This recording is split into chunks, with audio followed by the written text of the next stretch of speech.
War is the oldest constant in human history, transcending dimensions, cultures, and the vast gulfs between stars.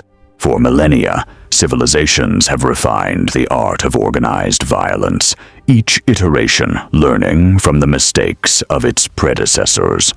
Earth's military history had progressed from Bronze Age phalanxes to nuclear deterrence, from cavalry charges to stealth bombers, from signal fires to satellite networks that could track a single person anywhere on the planet.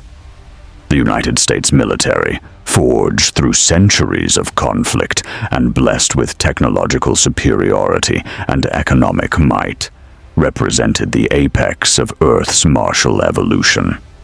The Galactic Empire and Rebel Alliance were about to discover what happened when that evolution collided with their galaxy. The spatial anomaly manifested without warning 3 hours after the rebel corvette Tantive 4 escaped the Battle of Scarif with the Death Star plans. At the coordinates 000 of the Scarif system, mathematically precise location that shouldn't have been coincidence, space-time bent in ways that violated every law of physics both galaxies understood. The fabric of reality tore, and through that impossible wound, Earth's entire military infrastructure emerged into a universe that had never known its existence. First came the satellites, hundreds of them, from GPS constellations to reconnaissance birds, from communication relays to weapons platforms. They materialized in stable orbits, their systems immediately recognizing they were no longer circling Earth and beginning emergency recalibration protocols. Then, the fleets arrived. The USS Gerald R. Ford, America's newest supercarrier, emerged from the spatial rift with its entire strike group: guided missile cruisers, Arleigh Burke-class destroyers, Virginia-class attack submarines, suddenly finding themselves in vacuum rather than water, their hulls protected by the same spatial distortion that had brought them here: supply ships and 65 combat aircraft, ranging from F-35C Lightning E-2s to E-2D Hawkeyes. But the Ford wasn't alone. Across the Scarif system, carrier strike groups materialized: the Nimitz, the Eisenhower, the Lincoln, the Roosevelt, every carrier battle group the U.S. Navy possessed, accompanied by their full complement of escorts and support vessels. Amphibious assault ships carrying Marine Expeditionary Units appeared alongside them, their holds packed with M1A2 Abrams tanks, AH-64 Apache helicopters, and F-35B VTOL fighters. Underground installations erupted from impossible locations, mountain-sized chunks of Earth transposed wholesale into this new reality. NORAD headquarters materialized inside an asteroid. The Pentagon appeared on a barren moon, its command centers immediately activating and attempting to establish communication with scattered forces. Strategic air bases containing B-2 Spirit bombers, B-52 Stratofortresses, and the full spectrum of America's air power found themselves on lifeless rocks that had never supported atmosphere, and in geosynchronous orbits around a dozen planets, where chance or cosmic design placed them for maximum effectiveness. Every military satellite America possessed came online. KH-11 reconnaissance satellites capable of reading license plates from orbit, signals intelligence platforms that could intercept communications across the electromagnetic spectrum, GPS constellations that began mapping their new stellar neighborhood with mechanical precision. Approximately 1.3 million active-duty U.S. military personnel found themselves suddenly, impossibly, in a galaxy far, far away. Admiral James Mitchell stood on the bridge of the USS Gerald R. Ford, staring at displays that showed impossible things. His carrier group had been conducting exercises in the Pacific when reality bent. Now his screens showed not Earth's ocean, but an endless void studded with planets, stars that spectroscopic analysis insisted were thousands of light years from their proper positions, and energy signatures that violated every principle of known physics. "Status report," Mitchell commanded, his voice carrying the calm authority of 30 years in the Navy. "Sir, all systems operational, but readings are inconsistent with Earth conditions," his tactical officer reported. Lieutenant Commander Sarah Chen's fingers danced across her console, her expression showing professional bewilderment. "Stellar positions don't match any known constellation. We're detecting planets in formations that shouldn't be stable according to orbital mechanics. And sir," she paused, highlighting contacts on the tactical display, "we have multiple bogies, dozens of them. Configuration unknown, size ranging from fighter class to... Jesus, sir, that thing is 5 kilometers long." Mitchell studied the contact Chen had indicated. It was massive, dagger-shaped, bristling with what his pattern recognition software tentatively identified as weapon emplacements. The vessel's energy signature suggested power generation on a scale that made nuclear carriers look like tugboats. "Communications, get me a link to CENTCOM. I need to speak with..." Mitchell stopped as his communications officer shook her head. "Sir, we have no contact with Earth. None.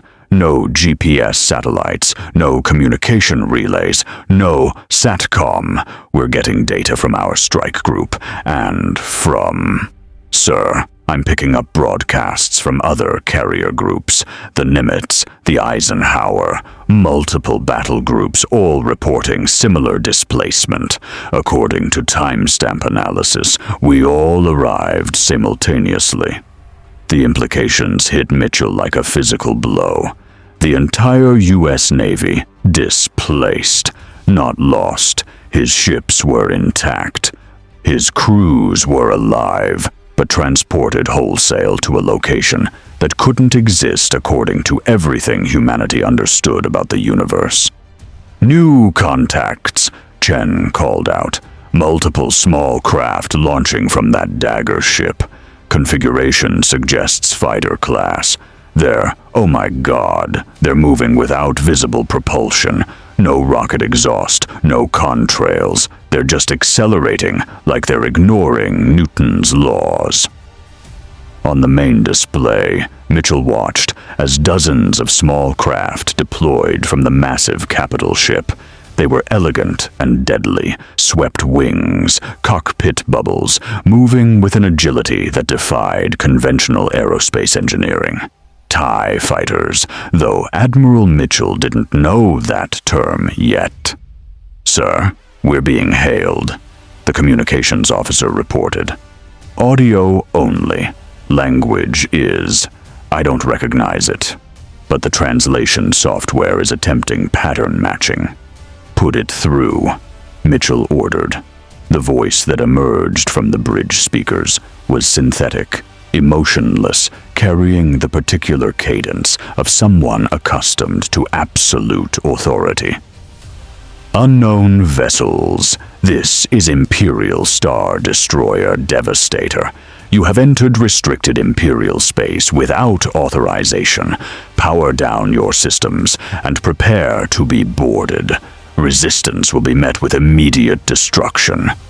Mitchell's tactical officer highlighted more contacts appearing on sensors. "Sir, multiple capital ships emerging from what looks like faster-than-light travel. They're appearing from nowhere. Some kind of FTL drive that doesn't match any theoretical framework." The Imperial fleet was converging. Star destroyers, support cruisers, and swarms of TIE fighters moving to intercept what they perceived as unknown alien vessels that had somehow materialized in Imperial-controlled space. "All ships, battle stations," Mitchell commanded, activating fleet-wide communications. "Air wings, prepare for launch, but hold position. I want CAPE over the fleet and fighter screens established. This may be a first contact situation, and I am not firing the first shot unless absolutely necessary, but I will sure as hell fire the second shot if they force my hand." Across the Ford's deck, organized chaos erupted as air crews scrambled. F-35C Lightning were positioned on catapults, their pilots running through pre-flight checks with practiced speed. E-2D Hawkeyes prepared for launch, their powerful radar systems already painting a picture of the battle space that was far more detailed than Imperial sensors could provide. On the bridge, Mitchell watched as his strike group shifted into defensive formation, an evolution practiced thousands of times, executed now in a vacuum rather than Earth's oceans. Aegis cruisers moved to screening positions, their SPY-1 radar arrays tracking every contact within hundreds of miles. Submarines that had found themselves suddenly capable of vacuum operations, their hulls held intact by spatial distortion, their crews breathing recycled air from systems never meant for space, began deploying to flanking positions. The U.S. Navy was adapting with the flexibility that defined professional military forces. Assess, adapt, overcome. "Sir," Chen reported, "the Imperial vessels are launching more fighters. I'm counting. Over 200 small craft now. They're not showing hostile intent yet, but they're definitely establishing a blockade formation." Mitchell made his decision. "Communications, broadcast on all frequencies. Tell them we are peaceful explorers displaced from our home system. Request diplomatic contact with their leadership. And tactical." "Sir," Chen interrupted. "New contacts, different configuration from the Imperial vessels, smaller, more varied designs. They're broadcasting on multiple frequencies. Computer is attempting translation now." The new voice that came through was human, definitely human, carrying urgency and barely controlled hope. "Unknown vessels, this is General Jan Dodonna of the Rebel Alliance. We detected your arrival through the spatial anomaly. If you are refugees from the Empire, if you oppose the tyranny that has enslaved this galaxy, we offer sanctuary and alliance. Transmit your coordinates, and we will dispatch escort. But be aware, you are in Imperial space. If you remain in position, you will be destroyed or captured. You have minutes to decide." Mitchell's mind raced through the tactical calculus. Two factions, clearly in conflict, one claiming to be an empire, one claiming to be a rebellion. Classic power dynamics playing out on a galactic scale, and his forces, impossibly powerful by Earth standards, but potentially outmatched by sheer numbers and technology he didn't yet understand. "Sir, the Pentagon is establishing communication," his communications officer reported. "Chairman of the Joint Chiefs is requesting immediate conference. Multiple flag officers are online. They're all reporting similar displacement. The entire U.S. military is here. All branches, all assets, all personnel." On a secondary screen, faces appeared. Generals and admirals representing every branch of the U.S. military. General Marcus Reynolds, chairman of the Joint Chiefs, spoke with the controlled urgency of a man managing an unprecedented crisis. "Admiral Mitchell, you have tactical command of the immediate situation. The Pentagon has analyzed the available intelligence. We're in another galaxy. possibly another dimension entirely. Our working theory is that a spatial anomaly displaced Earth's entire military infrastructure wholesale. What's your immediate tactical picture? Mitchell outlined the situation concisely. Imperial fleet converging. Rebel alliance offering sanctuary.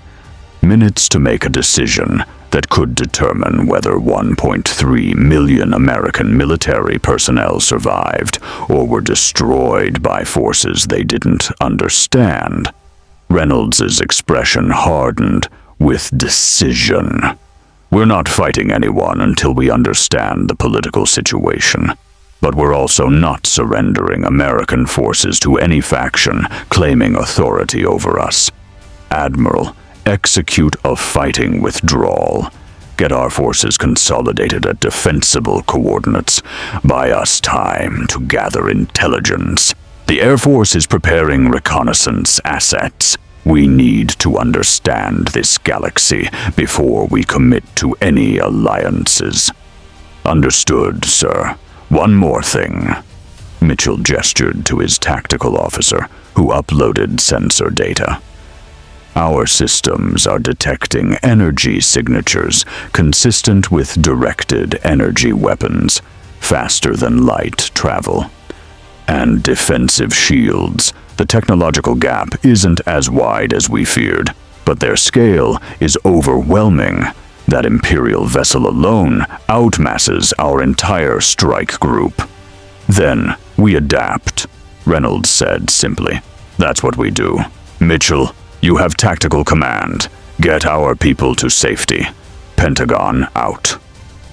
The channel closed.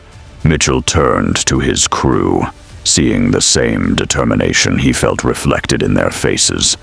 They were professional warriors, trained for contingencies that ranged from great power conflict to humanitarian disaster. Dimensional displacement wasn't in the manual, but the principles remained. Assess the threat, protect your forces, accomplish the mission. Helm, plot a course away from both Imperial and Rebel positions. All ships execute synchronized FTL. Mitchell stopped, realizing their ships didn't have faster-than-light capability.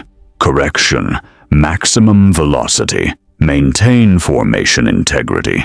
Communications, inform both factions that we are neutral parties, displaced from our home system.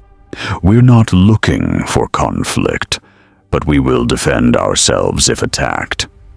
The strike group began accelerating, America's most advanced warships moving at velocities that seemed glacial compared to the hyperspace-capable vessels around them. And then, reality bent again. The spatial anomaly that had brought the U.S. military to this galaxy pulsed with exotic radiation.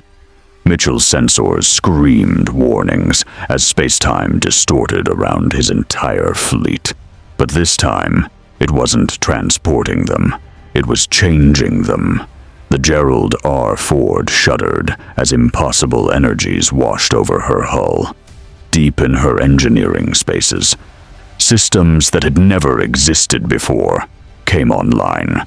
Hyperdrive generators, shield projectors, power plants that somehow accessed the same exotic energies that powered the vessels around them. It was as if the galaxy itself was adapting the newcomers, upgrading them to survive in an environment where faster-than-light travel and directed energy weapons were commonplace. "Sir, what the hell?" Chen's voice carried shock. "Sir, we have new systems online. Shields, some kind of FTL drive. Power generation is spiking to levels that should be impossible. It's like the ship is evolving." Across the fleet, the same phenomenon occurred. F-35s gained shield generators and hyperspace capability, while retaining their stealth characteristics and advanced avionics. Submarines found themselves truly space-capable. Their hulls reinforced with materials that hadn't existed seconds before. Aegis cruisers' missile systems adapted, their warheads gaining the ability to penetrate energy shields, while their defensive systems learned to intercept turbo-laser fire. The U.S. military had been upgraded to fight in this new galaxy, but they retained everything that made them formidable: training, doctrine, combined arms coordination, intelligence apparatus, logistics expertise, and most critically, competent leadership at every level. Admiral Mitchell stared at his displays, watching impossible readings stabilize into new normal. Then he smiled, the particular smile of a naval officer who'd just been handed unexpected advantages. Communications. Belay that message about being unable to evade. New message to both Imperial and Rebel forces. The United States military thanks you for your concern, but we are capable of independent operations. We will establish neutral ground for diplomatic contact once we've had time to assess the strategic situation. Any attempt to interfere with our operations will be considered an act of war. Mitchell out. He turned to his tactical officer. Spin up that new FTL drive. Let's see what this galaxy's technology can do when it's merged with American engineering. Helm, take us to the coordinates NORAD is broadcasting. Apparently they've found us a nice quiet stellar cluster where we can regroup and figure out what the hell just happened. The Gerald R. Ford and her strike group vanished into hyperspace, leaving behind shocked Imperial and Rebel forces who had just witnessed something unprecedented. A completely unknown faction appearing from nowhere, gaining impossible technological capabilities, and departing on their own terms without permission from either established power. Simultaneously, on the other side of the galaxy, a different revolution was unfolding. Grand Moff Wilhuff Tarkin stood in the command center of the Death Star, staring at reports that should have been impossible. The battle station had just completed its devastating demonstration at Alderaan. Princess Leia's homeworld reduced to asteroids, billions dead in an instant, fear that would keep the systems in line. But in the aftermath of that atrocity, as Imperial forces celebrated their technological superiority, something changed in the command structure of the Galactic Empire. Officers who had risen through political connections rather than competence suddenly found themselves replaced. Admirals who had never studied actual military theory discovered their commands reassigned to individuals who understood combined arms doctrine, logistics, strategic depth. Throughout the Imperial military, from Star Destroyer bridges to Stormtrooper academies, incompetence was being systematically eliminated and replaced with actual martial expertise. It wasn't magic. It wasn't the Force.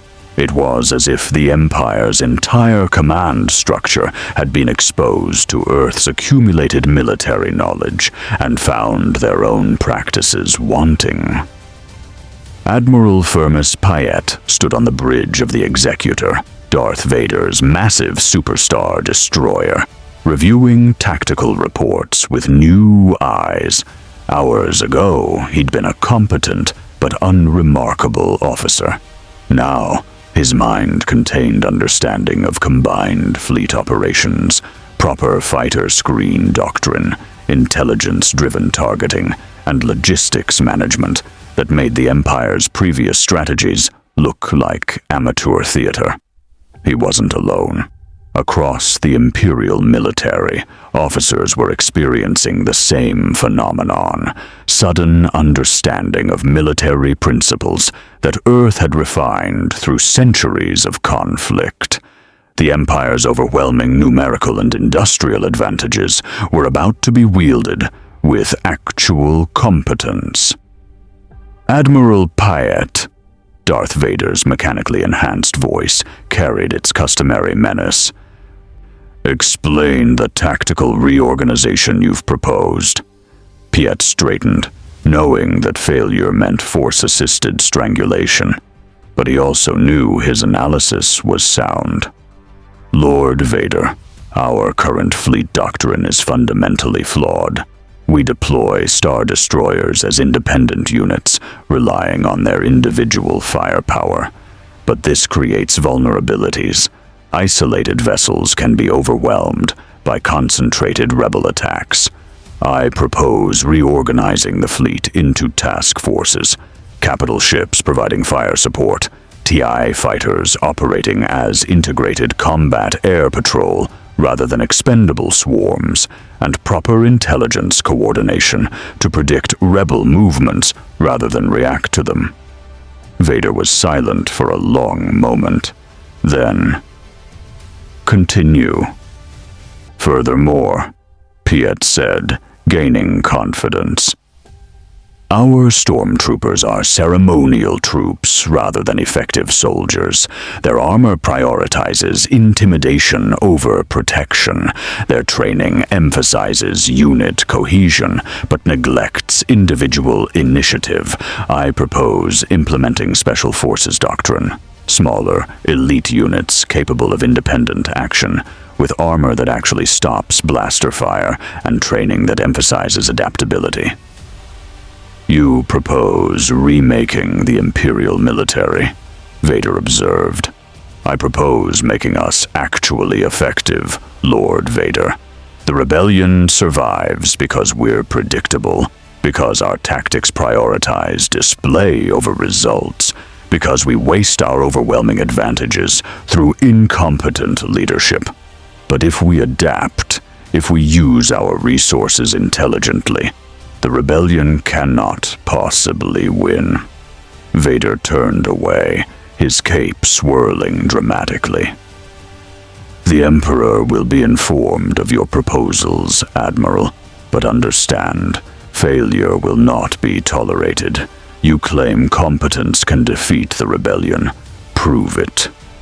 Across the Empire, similar conversations were occurring. Tactical academies were revising their curricula. TIE fighter doctrine was being rewritten. Intelligence operations were being expanded beyond simple brute force surveillance into sophisticated analysis and prediction. The Galactic Empire, always dangerous through sheer scale, was becoming terrifyingly effective. And on Yavin 4, where the Rebel Alliance prepared to analyze the Death Star plans stolen at such terrible cost, General John Dodonna watched sensor recordings of the spatial anomaly and the vessels that had emerged from it. Unknown configuration, unknown capabilities, unknown intentions, Dodonna summarized to the assembled Rebel command staff. But they appeared through a spatial rift. They possess technology we don't recognize, and they successfully evaded Imperial interception, which means they're either potential allies or another faction we need to worry about. Mon Mothma, the Alliance's political leader, studied the recordings with careful attention. They claimed to be displaced from their home system, refugees, essentially. That suggests they're not aligned with the Empire. Or it's a trap, Admiral Akbar cautioned, his calamari features showing skepticism. The Empire is cunning. This could be an elaborate ruse to infiltrate our command structure. Then we find out, Princess Leia said, her voice carrying the authority that came from watching her world die hours earlier. We make contact, carefully, with protocols in place to protect our command structure. If they're genuinely displaced, they need allies in this galaxy, and Force knows we need every advantage we can get. Dodonna nodded slowly. I'll dispatch a diplomatic envoy, but Mon Mothma, There's something else you need to know. Imperial communications have been different since the anomaly. More coordinated, more professional. Our intelligence assets report that incompetent Imperial officers are being replaced wholesale. It's as if the Empire is suddenly learning how to actually wage war effectively. The room fell silent as the implications sank in. The rebellion had survived this long, partly through Imperial incompetence, officers who prioritized political favor over tactical acumen, strategies that wasted overwhelming advantages, predictable responses that allowed smaller rebel forces to punch above their weight. If the Empire became competent, if they started using their vast resources intelligently, the rebellion's chances of survival dropped dramatically. Then we adapt too, Mon Mothma said firmly. We've always known this war would require everything we have. If the galaxy is changing, if new factions are appearing and old ones are evolving, then we change with it or we die.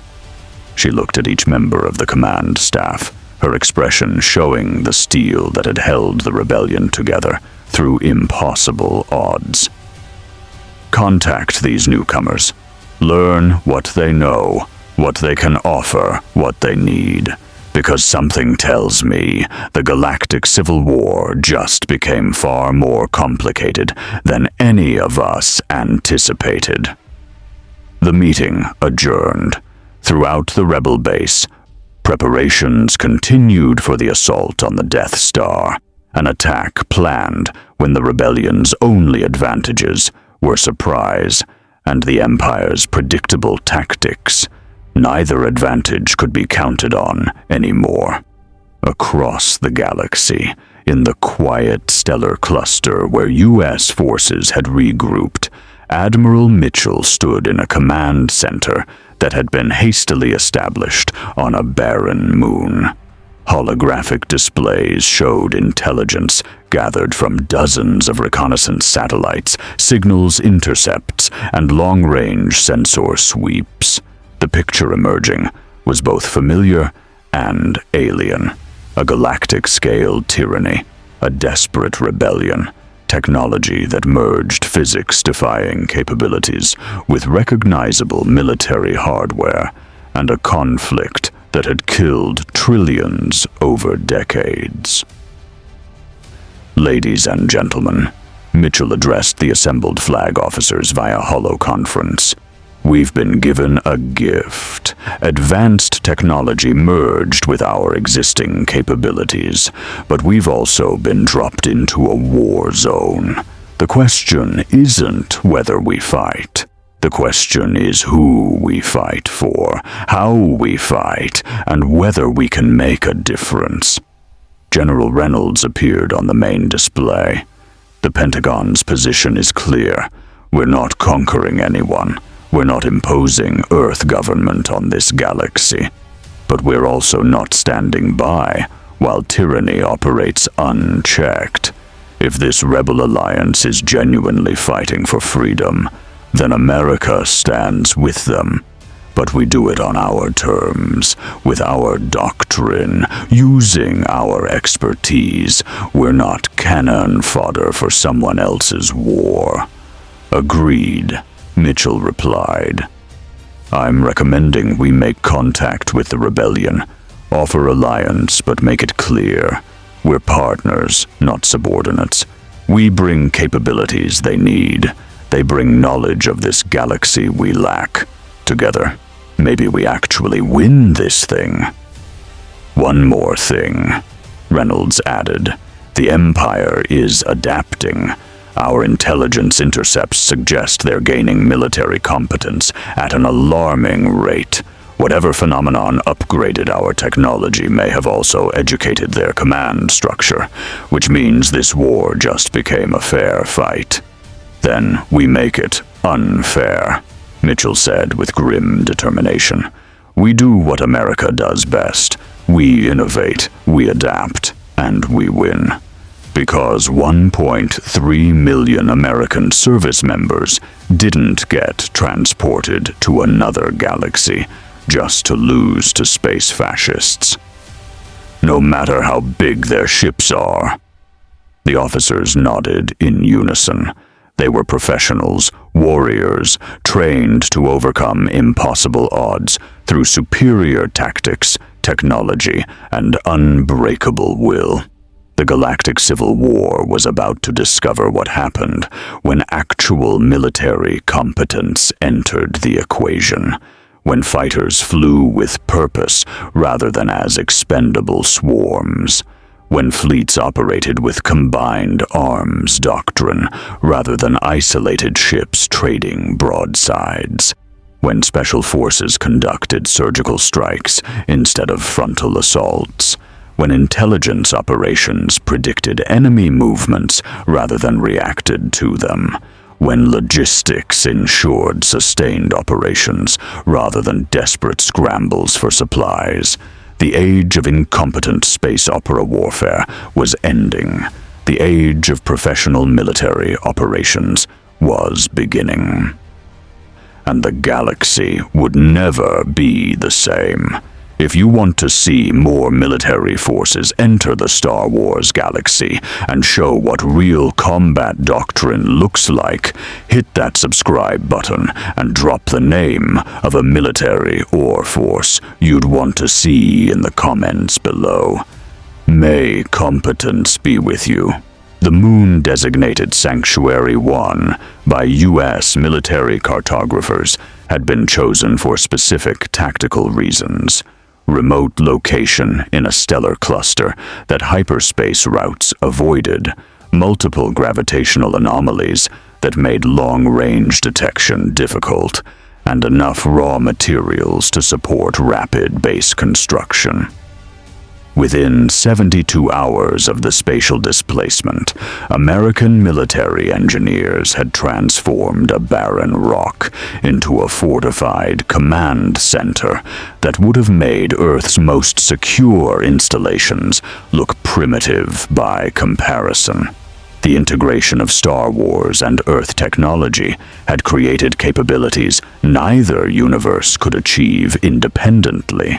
Seabees, the Navy's construction battalions, worked alongside automated systems that had appeared during the technological upgrade, using repulsor lift equipment to move materials that would have required heavy cranes, energy shields to create atmospheric envelopes for construction, and fabrication techniques that could produce structural components from raw ore in hours rather than months. Admiral James Mitchell stood in the Situation Room, a massive underground facility that combined the Pentagon's command infrastructure with holographic technology borrowed from Star Wars systems. Three-dimensional tactical displays showed the entire galaxy, with intelligence overlays marking Imperial facilities, known rebel bases, hyperspace routes, and the expanding sphere of U.S. reconnaissance coverage. Gentlemen, ladies, Mitchell addressed the assembled flag officers. 72 hours ago, we were displaced from Earth. Today, we're establishing permanent operations in a galaxy at war. Let's review what we know. General Marcus Reynolds appeared via holographic transmission from the Pentagon facility, which had been established on Sanctuary 3, a moon in the same stellar cluster. Intelligence assessment first. NSA and CIA elements have been monitoring Imperial and Rebel communications. The picture emerging is complex. A new holographic display activated, showing the galaxy's political structure. The Galactic Empire controls approximately 2/3 of known space, 25,000 star destroyers, millions of TIE fighters, an industrial base that spans thousands of worlds. Their superweapon, designated the Death Star, is confirmed as planet-killing capability. They demonstrated this at Alderaan 3 days ago. Estimated casualties, 2 billion civilians. The room fell silent. Officers who'd spent careers preparing for great power conflict, who understood the terrible calculus of strategic weapons, still looked shaken by the scale of that atrocity. The Rebel Alliance, Reynolds continued, controls perhaps 100 worlds openly, with cells on thousands more. Their fleet consists of approximately 300 capital ships, ranging from corvettes to Mon Calamari star cruisers, maybe 5,000 starfighters total. They're outnumbered, outgunned, and surviving primarily through mobility, intelligence operations, and, until recently, Imperial incompetence. That last factor has changed. Admiral Helen Zhao interjected. Zhao commanded the USS Nimitz Strike Group and had been designated head of Naval Intelligence Operations. Since the spatial anomaly, Imperial communications show dramatic improvement in tactical coordination. Their fleet formations are reorganizing into actual task forces rather than independent vessels. TIE fighter doctrine is emphasizing coordinated attacks and defensive screens. Most concerning, stormtrooper training facilities are implementing what our analysts recognize as Special Forces methodology. They're learning, Mitchell said flatly.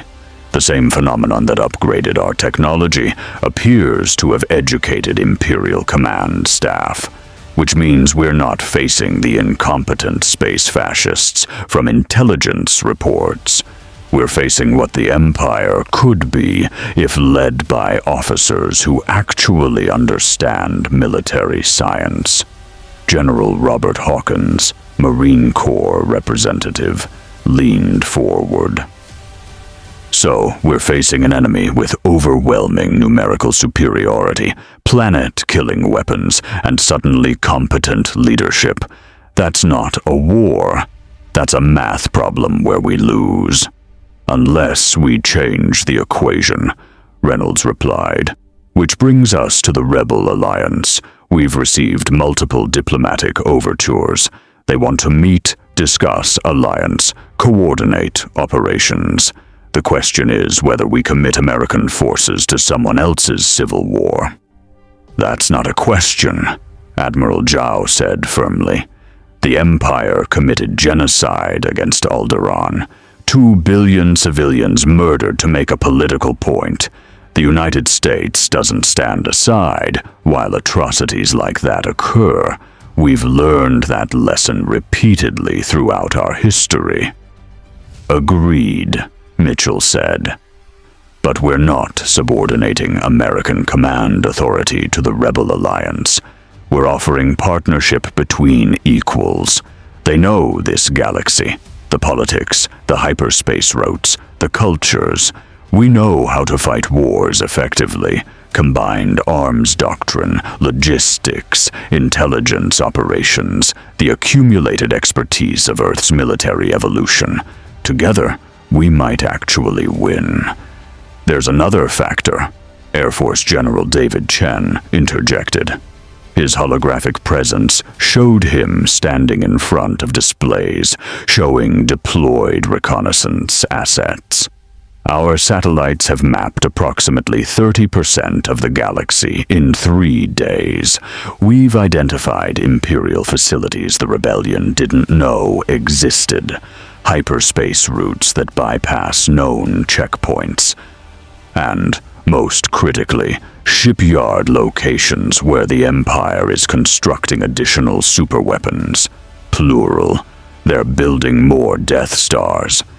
The room erupted in controlled chaos as officers processed that revelation. More planet killers meant the atrocity at Alderaan wasn't an isolated incident, but the opening salvo of a campaign of terror designed to crush any resistance through fear of annihilation. How many? Reynolds asked, his voice tight. We've confirmed construction at 3 facilities, Fondor, Kuwat, and an unknown location in the deep core. Chen replied. Each site shows planet-scale construction. Timeline analysis suggests the first additional Death Star will be operational in approximately 18 months. Then we have 18 months to win this war, Mitchell said. After that, the Empire can hold entire systems hostage with impunity. No amount of military competence can overcome the strategic calculus of planet-killing weapons deployed across the galaxy. Recommendation? Reynolds asked. Mitchell pulled up a new tactical display showing the Rebel Alliance's main base at Yavin 4. We make contact. Formal diplomatic mission. Offer alliance with clear terms. We provide military expertise, advanced intelligence capabilities, and coordinated operations. They provide local knowledge, existing infrastructure, and political legitimacy as the recognized resistance to imperial tyranny. We work together to destroy the Death Star before it can be used again. Then systematically dismantle the Empire's military capacity using actual strategy instead of desperate raids. The President will need to authorize this, Reynolds noted. Committing American forces to extraterrestrial conflict opens constitutional questions Congress will need to address. The President and Congress are still on Earth, Mitchell replied. We're here. 1.3 million American military personnel displaced to another galaxy, facing an enemy that murders billions and is building weapons to murder billions more.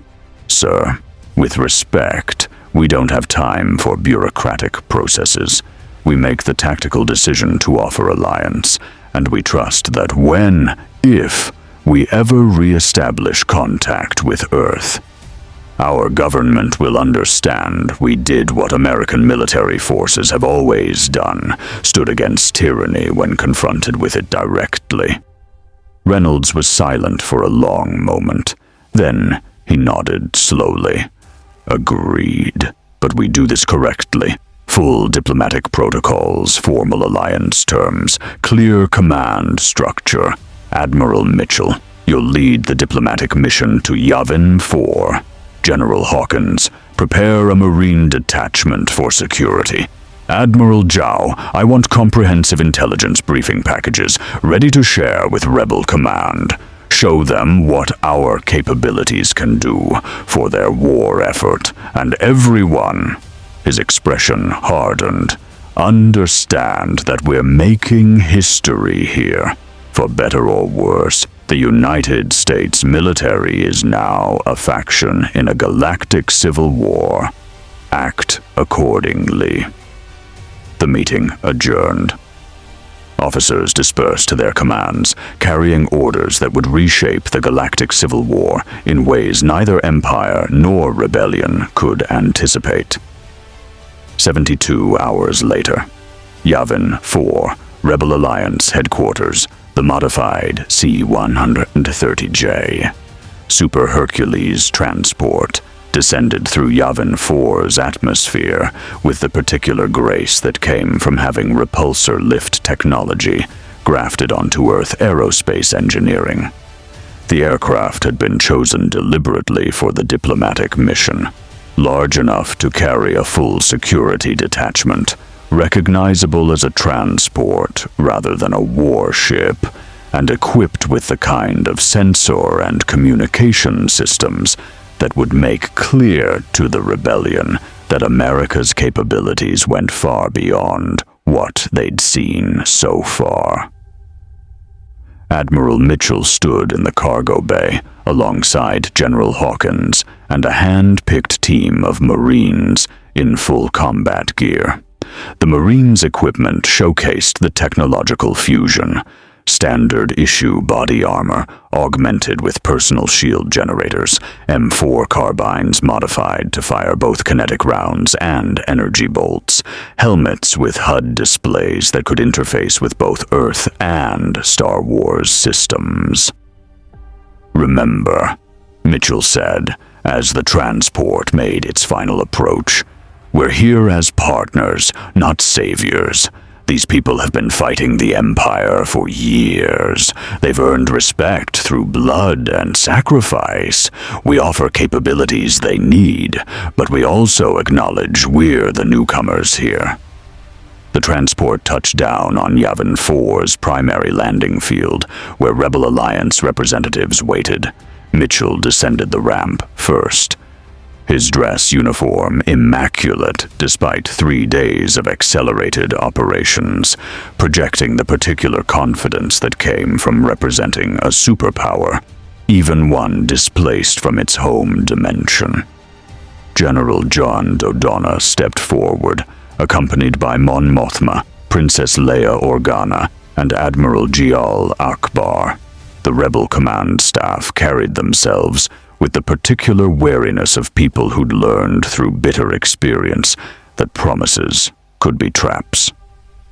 "Admiral Mitchell," Dodonna greeted him, extending a hand in what must have been a gesture learned from intercepted transmissions of human cultural practices. "Welcome to Yavin 4. The Rebel Alliance thanks you for accepting our invitation." Mitchell took the offered hand. "General Dodonna, the United States is honored to make formal contact with your alliance. We believe we can help each other." "The United States?" Leia asked, her tone carrying curiosity beneath political caution. "Our intelligence analysts have been trying to understand your government structure. You appear to represent a single planet, Earth, but you claim to speak for multiple nations unified under common democratic principles." "That's correct, Your Highness," Mitchell replied. "Earth is divided into nearly 200 sovereign nations. The United States is one of them, though currently the only one here. Our military was displaced wholesale, but our civilian government remains on Earth. We're operating with the authority granted to military commanders in situations where contact with civilian leadership is impossible." "Convenient," Akbar observed, his gravelly voice carrying skepticism. "You arrive through a spatial anomaly, gain impossible technological capabilities, and claim to be refugees seeking alliance.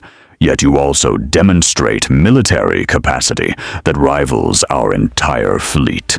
Forgive me, Admiral, but this seems suspiciously fortunate for people claiming to be lost." Mitchell smiled slightly. "Admiral Akbar, and I understand from our intelligence that you're the Alliance's senior naval commander. I appreciate your caution. If I were in your position, I'd be suspicious too. So let me be direct. Yes, we gained technological capabilities during the displacement. Yes, we represent significant military power. And yes, we're offering alliance because it serves our interests. But our interests align with yours, defeating an empire that commits genocide and builds planet-killing weapons. We're not here to conquer you, subordinate you, or replace your government. We're here to win a war neither of us can win alone." "Strong words," Mon Mothma said, her politician's instincts analyzing every nuance of Mitchell's speech. "But words are cheap in wartime. What specifically are you offering, Admiral?" "Intelligence," Mitchell replied, pulling out a data chip. "This contains comprehensive sensor sweeps of 30% of the galaxy, including Imperial facility locations your intelligence didn't know existed, shipyard locations, fleet deployments, and confirmation that the Empire is constructing at least 3 additional Death Stars. The Rebel command staff reacted with visible shock. Leia's composure cracked momentarily, understandable for someone who'd watched her homeworld die 3 days earlier and now learned that atrocity would be repeated. 3 more? Dodonna asked, his voice tight. Confirmed at Fondor, Kuat, and 1 location we're still mapping in the deep core, Mitchell replied. Timeline suggests the first will be operational in 18 months, which means we have 18 months to destroy the existing Death Star and cripple the Empire's capacity to complete the others. And you believe you can do this? Akbar challenged. Mitchell's expression hardened with certainty. Admiral, the United States military has refined the art of war for 250 years. We've fought conflicts across every domain: land, sea, air, space, cyber, information. We understand combined arms warfare, proper logistics, intelligence-driven operations, and strategic planning. What we lack is knowledge of this galaxy, hyperspace routes, political structures, the specific capabilities of Imperial technology. You have that knowledge. Together, we destroy the Death Star using coordinated operations instead of desperate gambits. Then, we systematically dismantle Imperial military capacity using actual strategy. You speak of strategy, Mon Mothma said, but the rebellion has survived through mobility and secrecy. We cannot match the Empire's fleets directly. We raid, we strike, we disappear. Conventional warfare favors the side with overwhelming numbers, which the Empire possesses. That's true if you fight conventionally, General Hawkins interjected. But there's nothing conventional about American military doctrine. We've spent decades developing capabilities specifically designed to defeat numerically superior opponents. Precision strikes, decapitation operations, intelligence-driven targeting. We don't try to match the Empire ship for ship. We identify critical nodes in their command structure, logistics, and industrial base, then eliminate those nodes using special operations forces, stealth assets, and overwhelming firepower applied at decisive points. Dodonna studied Hawkins with new interest. You're describing what we've been attempting for years, but our resources are limited, our intelligence is incomplete, and every loss hurts us more than it hurts the Empire. Which is why you need us, Mitchell said. Let me show you something. He activated a holographic projector, a device that seamlessly blended Earth and Star Wars technology. The display showed Yavin 4 from orbit, with resolution so detailed, individual starfighters were visible on the landing fields. This image was captured from a satellite in geosynchronous orbit, Mitchell explained. Passive sensors, no active emissions, virtually undetectable. We've deployed 300 of these satellites across systems within 50 light-years of this location. Each one provides real-time intelligence on Imperial fleet movements, communication intercepts, and tactical warning of incoming attacks. Your base will never be surprised again. Akbar leaned forward, studying the display with professional appreciation. The resolution is extraordinary. Our sensors can't achieve this clarity from orbital distances. Because your sensors are active systems, Mitchell replied. They emit energy to detect targets, which means anyone with decent counterintelligence can detect you detecting them. Our satellites are passive. They listen, watch, and report without announcing their presence. The Empire doesn't know they're being monitored, which means their fleet movements, their communications, their operations, all of it becomes intelligence we can exploit. Leia's expression showed careful hope, fighting against political caution. If what you're saying is accurate, if you can provide this level of intelligence and the military expertise to use it effectively, then yes, we're interested in alliance. But I need to understand your command structure. Who makes tactical decisions? Who has authority in joint operations? Will we be equal partners, or will you expect the alliance to follow American orders? Equal partners, Mitchell said firmly. You command your forces, we command ours. For joint operations, we establish a unified command structure with representatives from both sides. Tactical decisions are made by whoever has operational command of the specific mission. If it's a rebel operation, rebel officers command. If it's a U.S. operation, we command. If it's joint, we coordinate. And if we disagree on strategy, Mon Mothma asked, then we debate until we reach consensus or agree to operate independently, Mitchell replied. We're not here to take over your war. We're here to fight alongside you. But I'll be direct. We bring capabilities you desperately need, and we're offering them freely. In exchange, we expect genuine partnership, not subordination to political structures we don't yet fully understand.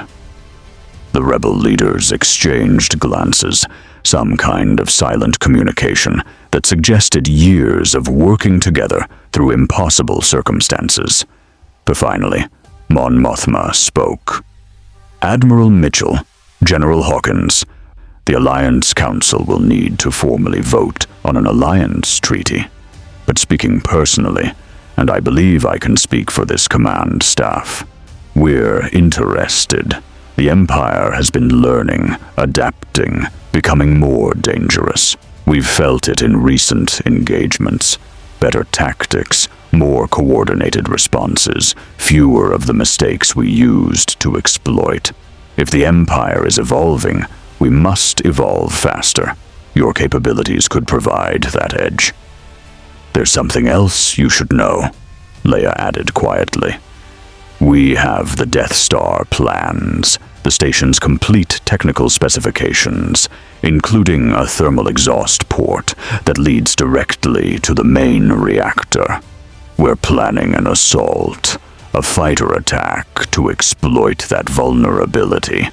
But our tactical projections give us less than a 5% chance of success. The Empire will defend the station with everything they have, and our pilots will be flying into impossible odds. Mitchell's mind immediately began processing tactical variables. A fighter assault on a capital target, high risk, potentially high reward. When is the attack scheduled?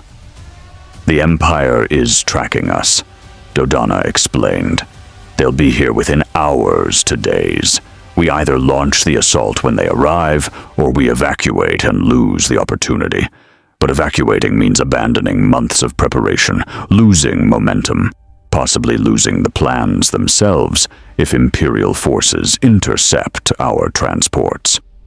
Then we don't evacuate, Mitchell said with sudden decision. We reinforce. How many pilots can you field? Perhaps 30 starfighters, Dodonna replied. X-wings primarily, some Y-wings. Good pilots, experienced, but facing odds that no amount of skill can overcome. What if you had air superiority? Hawkins asked. What if, instead of your fighters running a gauntlet through TIE swarms and turbo laser fire, they had cover from aircraft specifically designed for air-to-air combat? Akbar's fish-like features showed confusion. Aircraft, You mean atmospheric fighters? The Death Star is in space. Atmospheric craft cannot. Ours can, Mitchell interrupted. Our fighters were upgraded during the displacement. F-35 Lightning IIs, F-22 Raptors, fifth-generation stealth aircraft that can now operate in vacuum with shields and hyperdrives. More importantly, they carry sensor systems and weapons designed to defeat numerically superior opponents through technological advantage. You provide the bombers, Y-wings to deliver ordnance to that thermal exhaust port.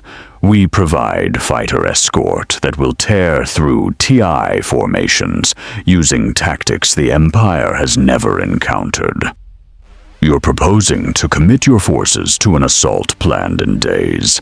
Leia asked, her tone carrying disbelief.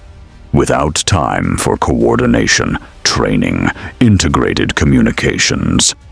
Your Highness, General Hawkins said with marine confidence, the U.S. military has spent decades developing rapid deployment capabilities. We train for situations exactly like this, combining forces with allies on short notice, adapting to unfamiliar battle spaces, executing complex operations with minimal preparation time. It's literally what we do. Give us 6 hours to brief our pilots on your tactical plan, establish communication protocols, and coordinate strike packages. We'll be ready. Dodonna studied the 2 American officers with an expression that suggested he was recalculating every assumption about how this war could be fought. 6 hours to prepare for an assault on the Empire's ultimate weapon. That's ambitious. That's Tuesday for us, Hawkins replied with a slight smile. General, we didn't come here to watch you fight. We came here to fight with you. The Death Star killed 2 billion people on Alderaan. It'll kill billions more if we don't stop it.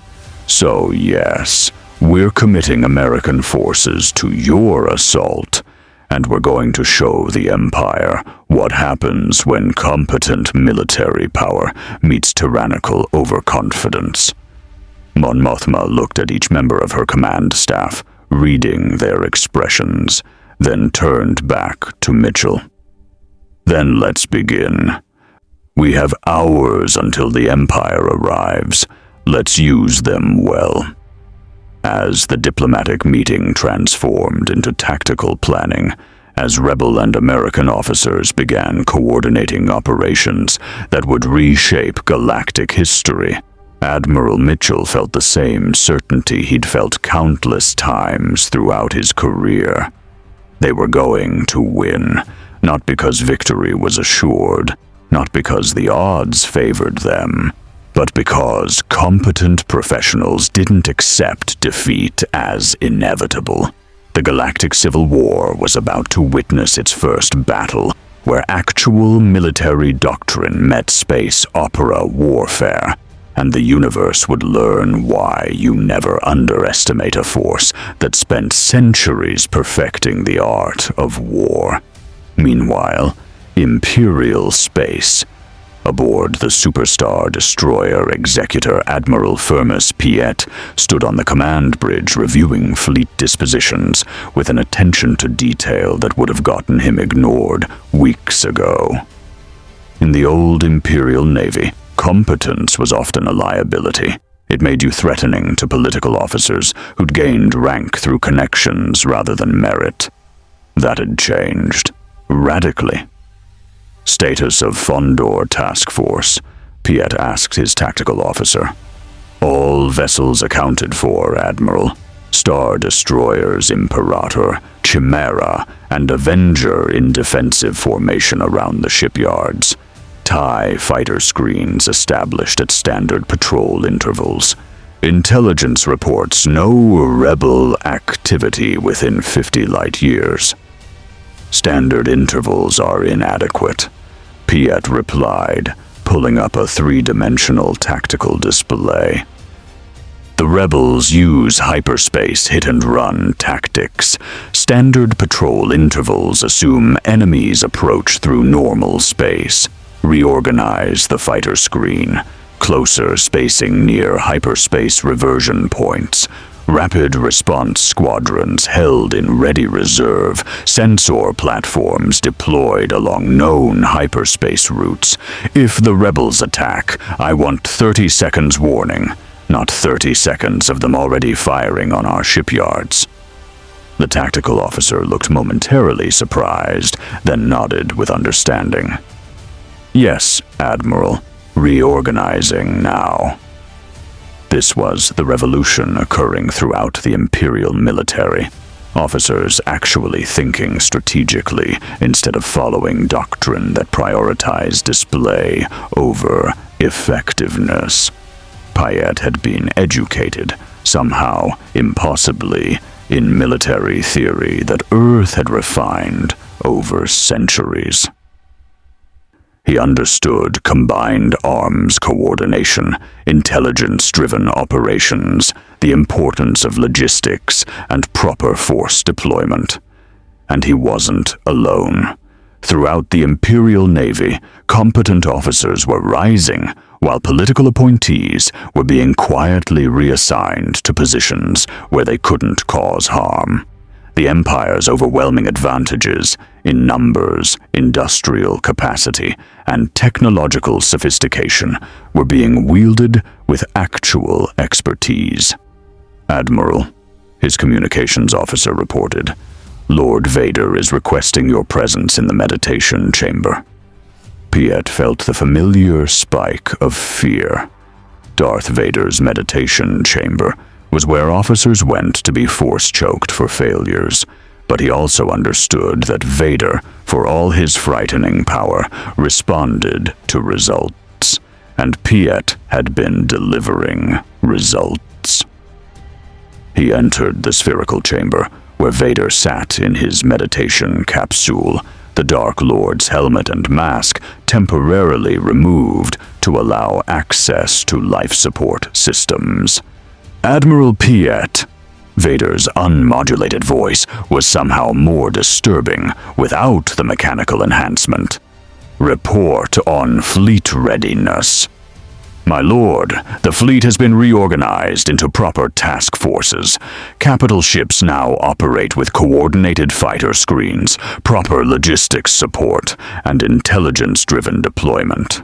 I've implemented defensive protocols around critical facilities that make surprise attacks significantly more difficult, and I've begun training programs for TI pilots that emphasize survival alongside combat effectiveness. The Emperor believes the rebellion will soon be crushed, Vader said. He expects the Death Star to break their will through fear. But you disagree. It wasn't a question. Vader had sensed Piet's doubts through the Force. The Admiral chose honesty over deception. Lying to Force users was pointless. My lord, the Death Star is a strategic weapon designed to destroy planets, but it's also a single point of failure. If the rebels can destroy it, and our intelligence suggests they have the station's technical specifications, they gain a propaganda victory that could inspire systems to openly support them. Fear is effective, but it's not sustainable as the sole basis for control. So you would abandon the Death Star? No, my lord, I would defend it properly. Not with a minimal garrison expecting the rebels to be intimidated, but with a fleet deployment that makes assault impossible. Layers of defense, TIE fighter screens operating with proper doctrine, capital ships in mutually supporting positions, sensor networks that provide early warning, and rapid response forces positioned to intercept any attack. Vader was silent for a long moment. Then, proceed. You will take command of the Death Star's defensive fleet. Reorganize it according to your strategic assessment. The Emperor believes fear will protect the station. You believe competent defense will protect it, prove which approach is superior. Yes, my lord, Piet replied, understanding he'd just been handed either opportunity or execution, depending on results. As he left the meditation chamber, Piet activated his command datapad and began issuing orders. The Death Star would be approaching Yavin 4 within hours, if the rebels had the plans, if they were desperate enough or foolish enough to attack. They would face something unprecedented, Imperial forces deployed with actual strategic competence, no more predictable tactics, no more isolated defenses, no more wasting advantages through incompetent leadership. The Empire was learning how to actually wage war, and the rebellion was about to discover just how dangerous that evolution made their already impossible fight. 6 hours before the Battle of Yavin, Joint Operations Center, Yavin Door War. The briefing room that had once housed Rebel Alliance tactical planning sessions had been transformed within hours into something unprecedented in galactic history. A Joint Operations Center where two radically different military traditions attempted to merge their capabilities for a single desperate assault. Holographic displays showed the Death Star approaching through hyperspace, Imperial fleet dispositions that U.S. reconnaissance satellites had tracked in real time, and the attack corridor that Rebel analysts had identified from the stolen technical specifications. But now, overlaid on those displays, were additional elements that made General Jan Dodonna's tactical instincts, honed through decades of warfare, recognize they were seeing something genuinely revolutionary.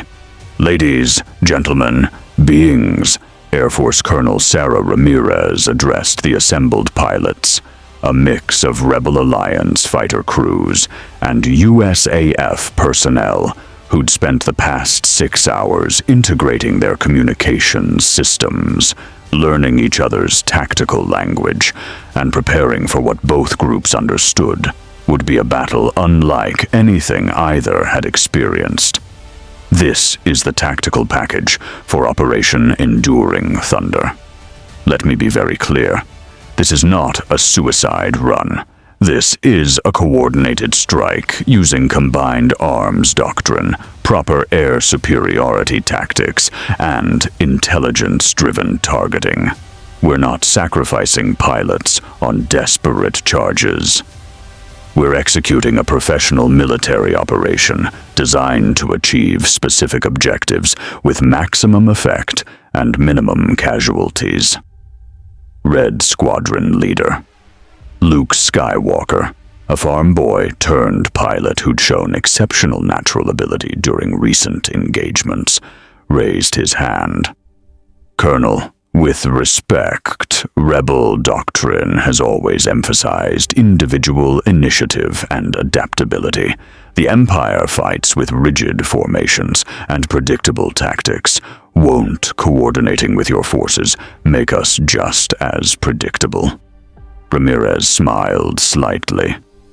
Son, American air combat doctrine is built on initiative and adaptability. The difference is, we train those qualities within a framework of coordinated operations. You don't lose your ability to react. You gain teammates who can support those reactions. Watch.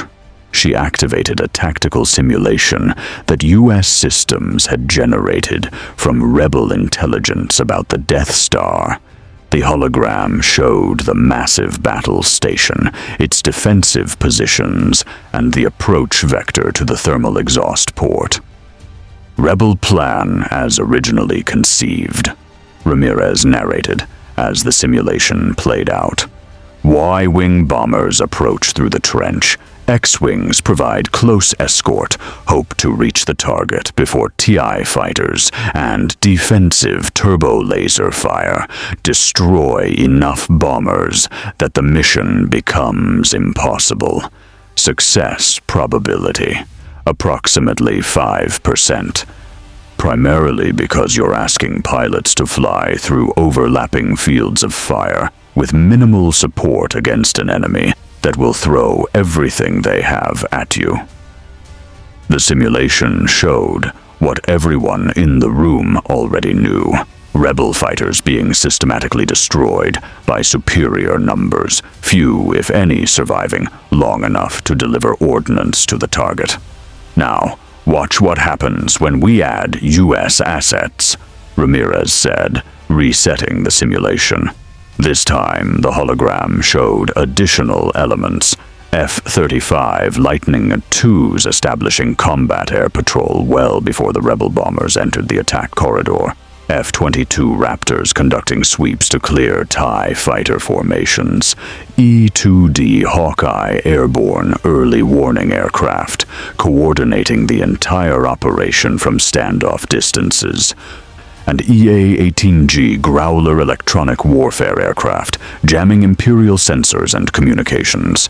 Air superiority first, Ramirez explained, as the simulation showed F-22s engaging TIE fighters at beyond visual range, using AM-120 AMRAAM missiles upgraded with Star Wars targeting systems. Our fighters clear the airspace, or in this case, the space, using stealth, superior sensors, and weapons that can kill targets before they even know we're there. By the time your bombers enter the attack corridor, you're not flying through a swarm of TIs. You're flying through a cleared lane that we've sanitized. How? Wedge Antilles asked, his skepticism evident. TIE fighters are numerous, fast, and expendable, even if your weapons are superior. They can overwhelm through sheer numbers. Numbers matter in knife fights, Colonel Marcus Webb, an F-22 pilot with 15 years of experience, replied. But modern air combat isn't a knife fight. It's a precision operation where the side with better sensors, better weapons, and better coordination wins. Our fighters carry AIM-120D missiles with a range of approximately 100 miles when modified for vacuum operations. Our radar systems can track and identify targets at 3 times that range. Our stealth characteristics mean TIE fighters can't see us until we're already firing. And our pilots, he gestured to the assembled USAF crews, have spent years training specifically for situations where we're outnumbered and need to maximize every advantage. Admiral Akbar, who'd been silently observing from the back of the room, spoke with his characteristic gravelly skepticism. Colonel, I've spent decades in naval warfare. I understand the theory of technological advantage, but theory assumes your equipment works as designed under combat stress. What happens when Imperial jamming disrupts your sensors? When your stealth fails against whatever detection methods they employ? When the unexpected, as it always does in warfare, occurs? Then we adapt, Ramirez replied, without hesitation. Admiral, we're not replacing your tactical flexibility with rigid American doctrine. We're adding capabilities you don't currently possess. If our stealth fails, we revert to visual range combat, where our F-35s still have advantages in maneuverability and weapon systems. If our long-range missiles are jammed, we close to gun range, where our pilots' training and our aircraft's capabilities still give us edges. The point of professional military operations isn't guaranteeing success. It's maximizing probability of success while maintaining adaptability when things go wrong. Which they will. General Dodonna added from his position at the main tactical console. They always do. But Admiral Mitchell, Colonel Ramirez, I've been reviewing your tactical package for the past 6 hours. The level of detail, the contingency planning, the coordination protocols. This is warfare conducted with precision I've rarely seen. If you can deliver even half of what this plan projects, we'll have a genuine chance of destroying that station. We'll deliver more than half, Admiral James Mitchell said with absolute certainty. He'd been coordinating with his carrier strike groups positioned just outside the Yavin system, where they could provide support while remaining concealed from Imperial sensors. General, the United States Navy has been conducting carrier operations for over a century, coordinating aircraft launches, managing complex strike packages, maintaining air superiority over hostile environments. This is what we do. The only difference is we're doing it in space instead of over Earth's oceans. Princess Leia, who'd been silently observing the planning session with the particular intensity of someone whose home world had been destroyed by the very weapon they were about to attack, finally spoke. Colonel Ramirez, Admiral Mitchell, I understand your confidence. I recognize your capabilities are beyond what the rebellion has possessed. But I need you to understand something. This isn't just a military operation. This is a moral imperative. The Death Star murdered 2 billion people on Alderaan. If we fail here, if that weapon survives, it will murder billions more. Every system that even considers supporting the rebellion will face the threat of annihilation. Fear will become the Empire's primary governing mechanism. We cannot fail. Mitchell turned to face Leia directly, his expression showing understanding that transcended tactical planning. Your Highness, I watched the footage of Alderaan's destruction. Every officer in the U.S. military has seen it. We understand what's at stake, but I need you to trust something. American military personnel don't accept failure when lives depend on success. We've fought wars across Earth's history to stop tyrannies that committed atrocities. We've learned, sometimes at terrible cost, that freedom requires people willing to fight for it against impossible odds. Your rebellion has been fighting with courage and dedication that any military professional would respect. Now you have allies who bring capabilities you desperately needed. Together, we're not just going to attack that station. We're going to destroy it.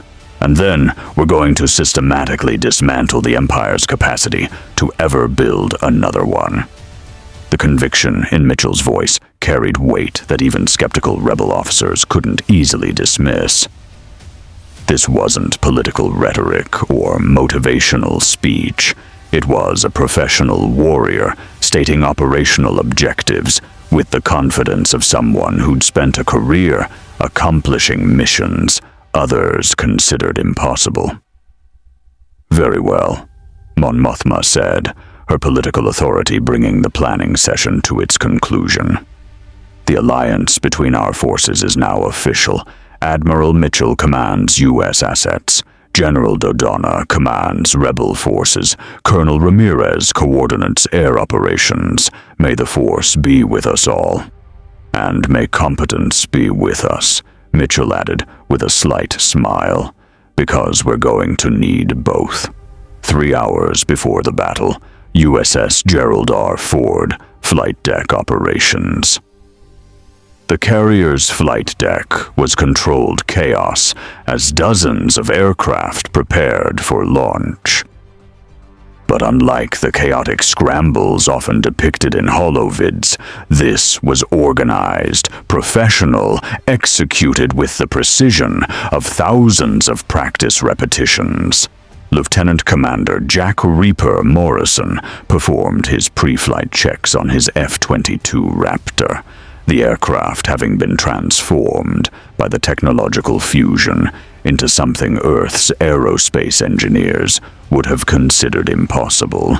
A stealth fighter capable of vacuum operations, equipped with shields against energy weapons, armed with missiles that could track faster than light targets, and blessed with sensors that could paint a complete tactical picture across hundreds of miles. Reaper, this is Overwatch. The voice of the E-2D Hawkeye crew managing air operations came through his helmet. You're cleared for launch. Your mission package is uploaded. Sweep grid Charlie 7 through Delta 3. Eliminate TIE fighter patrols. Establish air superiority corridor for Rebel bomber approach. Rules of engagement are weapons-free on Imperial military targets.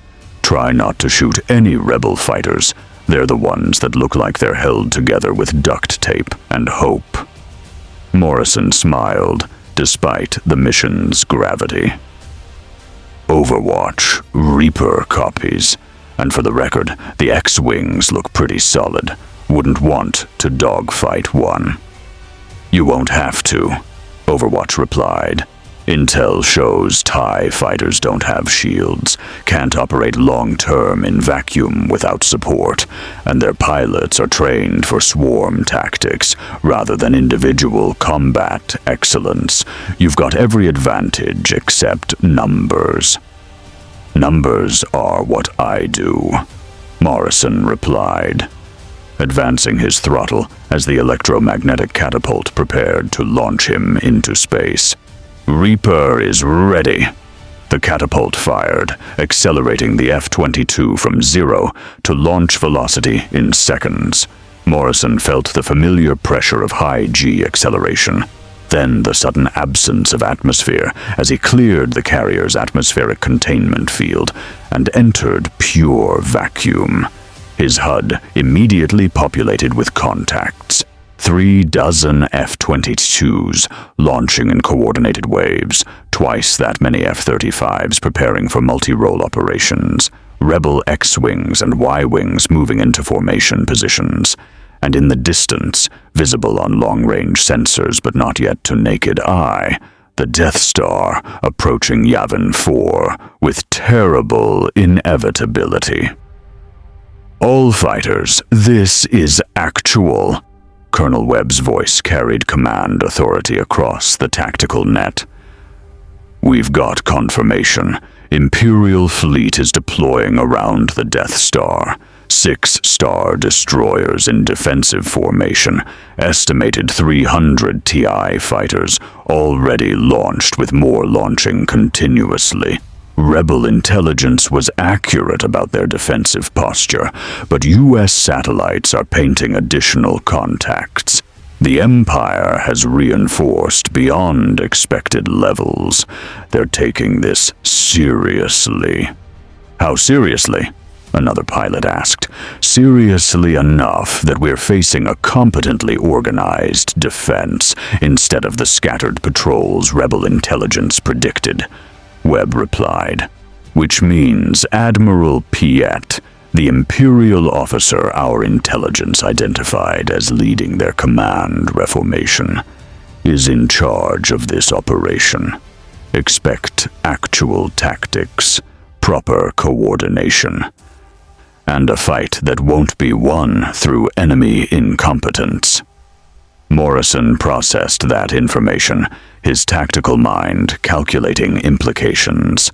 Competent defense meant overlapping fields of fire, proper fighter screens, coordinated responses to threats, the kind of defense that Earth's military would deploy if protecting a strategic asset. Overwatch, Reaper, Morrison called. Recommend we modify approach vector. If Piet is deploying competently, he'll have sensors watching standard attack corridors. We need to come in from an unexpected angle. Reaper actual, Webb interjected. Already coordinated with Rebel Command. We're using the gas giant, Yavin Prime, as a sensor mask. Imperial systems are focused on direct approaches. We're going to loop around the planet, use its gravity well and magnetic field to hide our approach, then come in from below the Death Star's equatorial plane, where their defenses are less concentrated. That's not standard doctrine, Morrison observed. Standard doctrine is for predictable enemies, Webb replied. Piet is competent, not omniscient. He's defending using Earth military principles, which means he's predictable to us in ways he won't anticipate. We're going to use his competence against him. Execute approach vector Delta 6. Maintain MCON until we're in firing position. Make every shot count. We won't get a second chance at this. The combined Rebel-American strike force began its approach, 60-plus spacecraft moving in coordinated formation through Yavin Prime's upper atmosphere, using the gas giant's enormous mass as a shield against Death Star sensors. Morrison checked his weapons systems. 6 AIM-120 IDD missiles, upgraded with Star Wars targeting packages that could track hyperspace signatures. His 20mm cannon, firing depleted uranium rounds, supplemented with energy enhancement that made each bullet hit like a small bomb.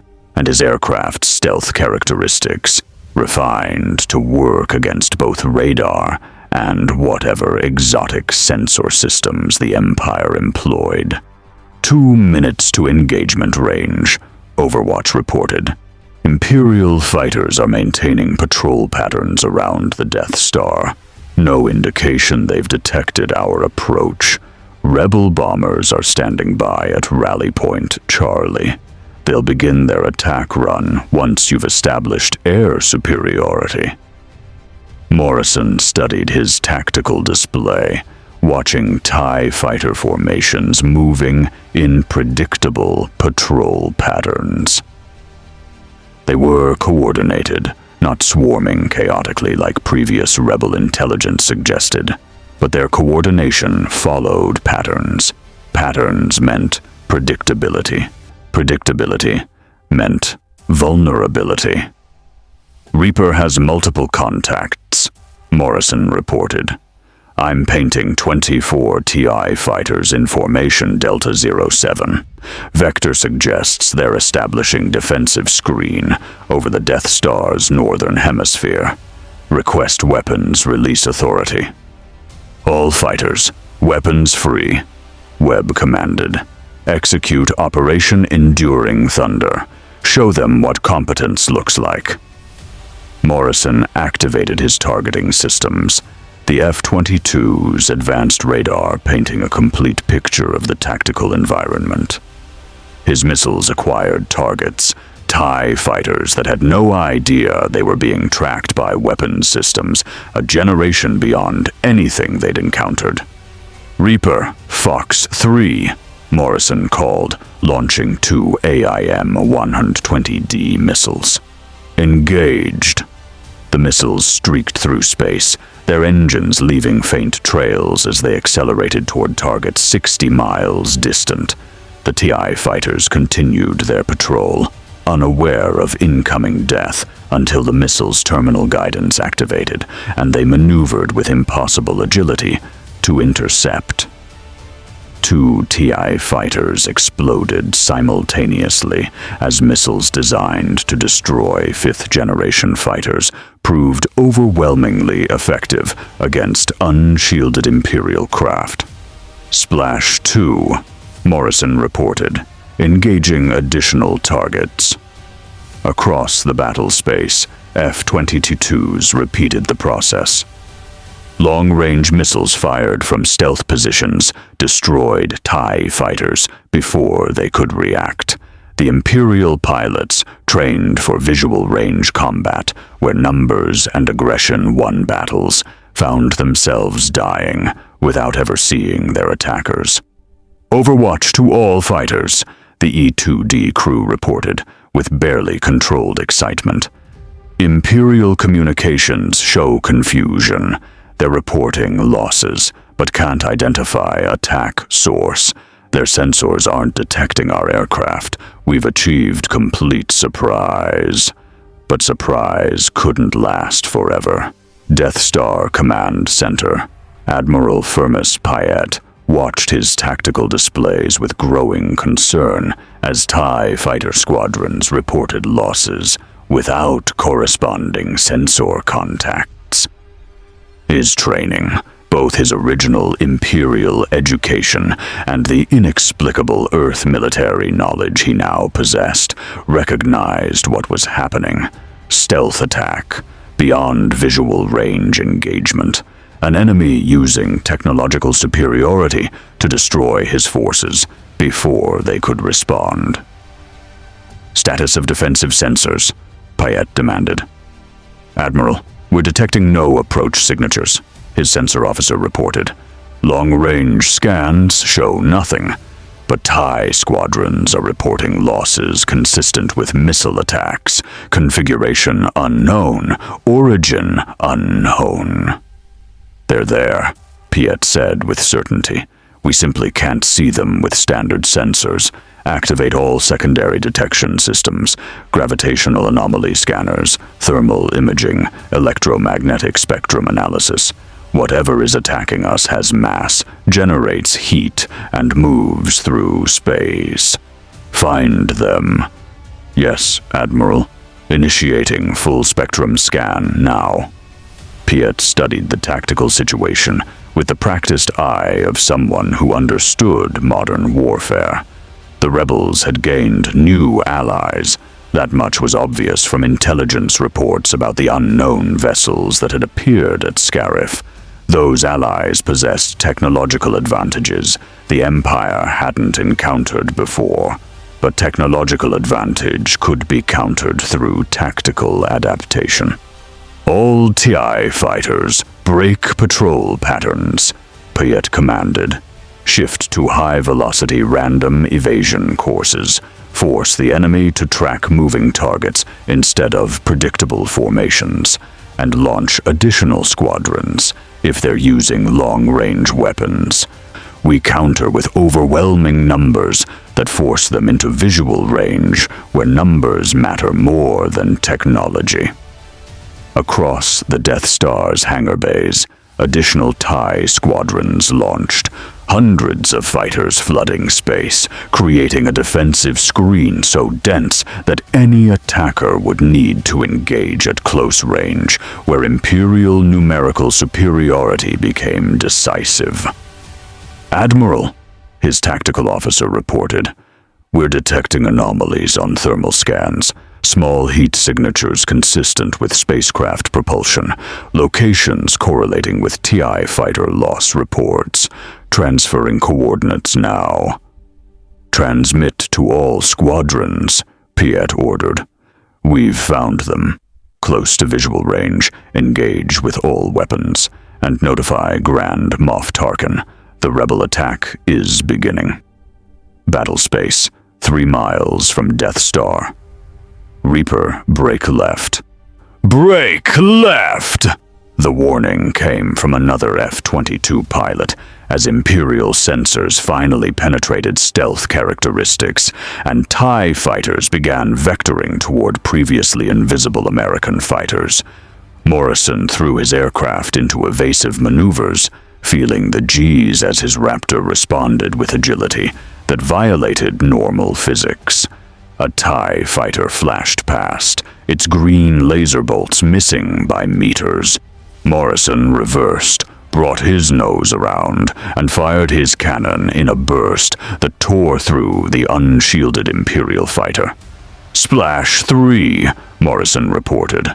"They've adapted. Stealth advantage is gone. All fighters, engage visual range." The battlespace transformed from beyond visual range precision strikes to close-quarters dogfighting. F-22s and F-35s merged with TIE fighters in a three-dimensional ballet of violence that showcased the difference between Earth and Star Wars combat doctrine.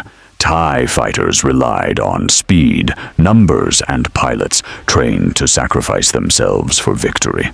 American fighters relied on superior training, better aircraft, and doctrine that emphasized pilot survival as essential to long-term effectiveness.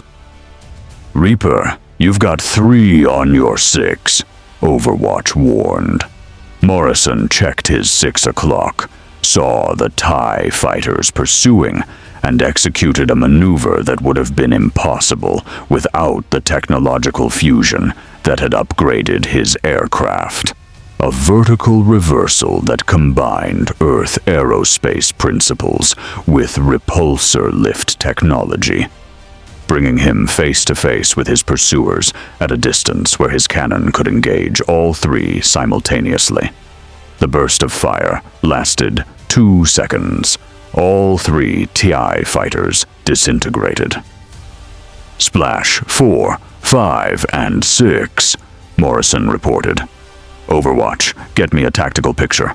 How are we doing?" "U.S. forces have achieved air superiority in sectors Charlie through Echo," Overwatch replied. "Rebel bombers are beginning their attack run. Imperial defenses are heavy, but disorganized. Piet's adaptation is keeping them in the fight, but he's losing aircraft faster than he can coordinate replacement formations. Estimate we've destroyed approximately 100 TIE fighters. Our losses, 3 F-35s damaged and returning to carrier. 0 destroyed. 0 destroyed." That fact alone demonstrated the gulf between forces trained for survival and forces trained as expendable assets. "Reaper to actual," Morrison called. "Request permission to escort rebel bombers through final approach. They're going to need cover for the trench run." "Permission granted," Webb replied. "All F-22s, establish fighter escort for rebel strike elements. F-35s, continue suppression of Imperial defensive positions. E-2Ds, maintain overall coordination. And everyone remember, this isn't about kill counts. This is about protecting those bombers long enough to deliver ordnance to target." Morrison vectored toward the Death Star's surface, where Rebel Y-Wings and X-Wings were beginning their approach to the trench that would lead to the thermal exhaust port. The trench was a canyon 200 meters wide, carved into the Death Star's surface, lined with defensive turrets and fighter patrol routes. A killing ground designed to destroy attackers before they could reach the target, unless those attackers had fighter escort that could clear the way. "Red Leader, this is Reaper," Morrison called to the Rebel Strike Commander. "We've got your back. Execute your attack run. Any TIE fighter that gets close to you will regret it." "Copy that, Reaper," Red Leader, an experienced rebel pilot named Garvin Dryce, replied. "Beginning approach now. May the Force be with us." "And may competence be with us," Morrison replied, bringing his F-22 into position above the trench. "Because we're going to need both." The Battle of Yavin was entering its critical phase, rebel bombers flying through impossible odds, protected by American fighters using doctrine refined through decades of Earth's military evolution, facing an imperial defense commanded by officers who finally understood strategic warfare. This was no longer space opera warfare, where heroes prevailed through destiny and luck. This was professional military conflict, where training, technology, and tactical acumen determined outcomes. And in the Death Star's trench, where victory or defeat for the entire rebellion would be decided in minutes. The galaxy was about to discover which side had prepared better for this moment. The Death Star Trench, 47 minutes into the Battle of Yavin. The trench was exactly as the stolen technical specifications had described. A 200-meter-wide canyon carved into the Death Star's surface, stretching for hundreds of kilometers, before terminating at the thermal exhaust port that represented the station's catastrophic vulnerability. Defensive turbo laser emplacements lined both walls, automated targeting systems designed to create overlapping fields of fire that would destroy anything attempting to reach the target. Red Squadron's Y-wing bombers entered the trench at attack velocity, their proton torpedo launchers armed, their pilots executing the most dangerous mission any of them had ever attempted. Behind them, X-wing fighters provided close escort. And above the trench, maintaining high cover in a combat air patrol pattern that Earth's fighter pilots had refined over a century of carrier operations, F-22 Raptors ensured that no TIE fighter would reach the bombers unmolested. "Red Leader, steady!" General Dodonna's voice came through the tactical net from Yavin 4's command center. "You're approaching the target. Stay on course." Garvin Dryce, Red Leader, maintained formation discipline despite turbo laser fire that turned space around his Y-wing into a light show of deadly energy. His wingmen held position with the particular courage that came from knowing this was likely a one-way mission, but doing it anyway because billions of lives depended on their success. Lieutenant Commander Jack Reaper Morrison watched from 300 meters above the trench, his F-22's sensors painting a complete tactical picture that his HUD displayed with crystalline clarity. 6 TIE fighters were attempting to dive into the trench from attack positions, their intent obvious: destroy the rebel bombers before they could deliver ordnance. "Reaper has multiple bandits inbound," Morrison reported, his voice carrying the particular calm that professional fighter pilots maintained even during combat that would terrify civilians. "Engaging now." He rolled his Raptor through a vector that brought him onto the TIE fighter's 6 o'clock, his targeting computer acquiring all 6 targets simultaneously. The AIM-9X Sidewinder missiles, short-range heat-seekers upgraded with Star Wars tracking technology, launched in rippling sequence. 6 missiles, 6 targets, 6 kills in less than 3 seconds. "Splash 7 through 12, Morrison reported, pulling hard to avoid debris from the destroyed TIE fighters. "Red Leader, your 6 is clear. Continue attack run." "Copy, Reaper," Dryce replied, his Y-wing shuddering as a turbo laser bolt grazed his shields. "I'm hit, but still operational. Approaching target. Target is, I can't get a clear shot. There's too much interference from..." An explosion cut off Dryce's transmission as a turbo laser scored a direct hit on his Y-wing. The bomber disintegrated, taking with it the squadron's most experienced pilot and best hope of a successful strike. "Red Leader is down," another rebel pilot's voice carried shock and grief. "Red 2, your lead now."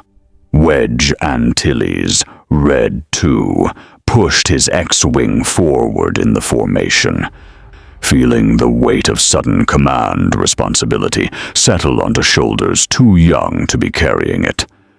"Red Squadron, maintain formation. We're not stopping. Red 3, get ready with your torpedoes." But the Death Star's defenses were adapting. Admiral Piet, watching from the command center, had recognized the attack pattern and was coordinating responses with the competence that Earth military knowledge had granted him. "Deploy all remaining TIE squadrons into the trench," Piet commanded. "Saturate the attack corridor. Force their escort fighters to engage at close range, where their technological advantages are minimized by sheer numbers." Across the Death Star's surface, hangar bays that had been holding reserves in case of secondary attacks now disgorged their full complement. Hundreds of TIE fighters, more than intelligence had predicted, more than tactical planning had accounted for, poured into the trench like a swarm of mechanical predators. "Overwatch to all fighters," the E-2D Hawkeye crew's voice carried urgent warning. "Imperial forces are committing reserves. We're tracking. Jesus, over 300 additional contacts entering the battle space. All fighters, you're about to be heavily outnumbered." Colonel Marcus Webb, coordinating air operations from his F-22, processed the tactical situation with the speed that came from years of training for exactly these scenarios. "All U.S. fighters, shift to close escort. Forget air superiority. Our priority is protecting those bombers. Rebel X-Wings, you're with us. Form a defensive screen. Make them come through us to reach the strike element." What followed was the kind of close-quarters aerial combat that military historians would study for generations. American F-22s and F-35s, designed for beyond visual range combat, but perfectly capable of dogfighting, merged with Rebel X-Wings to create a moving defensive perimeter around the vulnerable Y-wing bombers. TIE fighters that penetrated the screen found themselves facing opponents whose training, technology, and tactical doctrine made every engagement a calculated exchange where the Americans and their rebel allies maintained advantages despite being outnumbered 5-1. Morrison found himself in a turning fight with 4 TIE fighters, their pilots demonstrating competence that previous rebel intelligence had suggested Imperial forces lacked.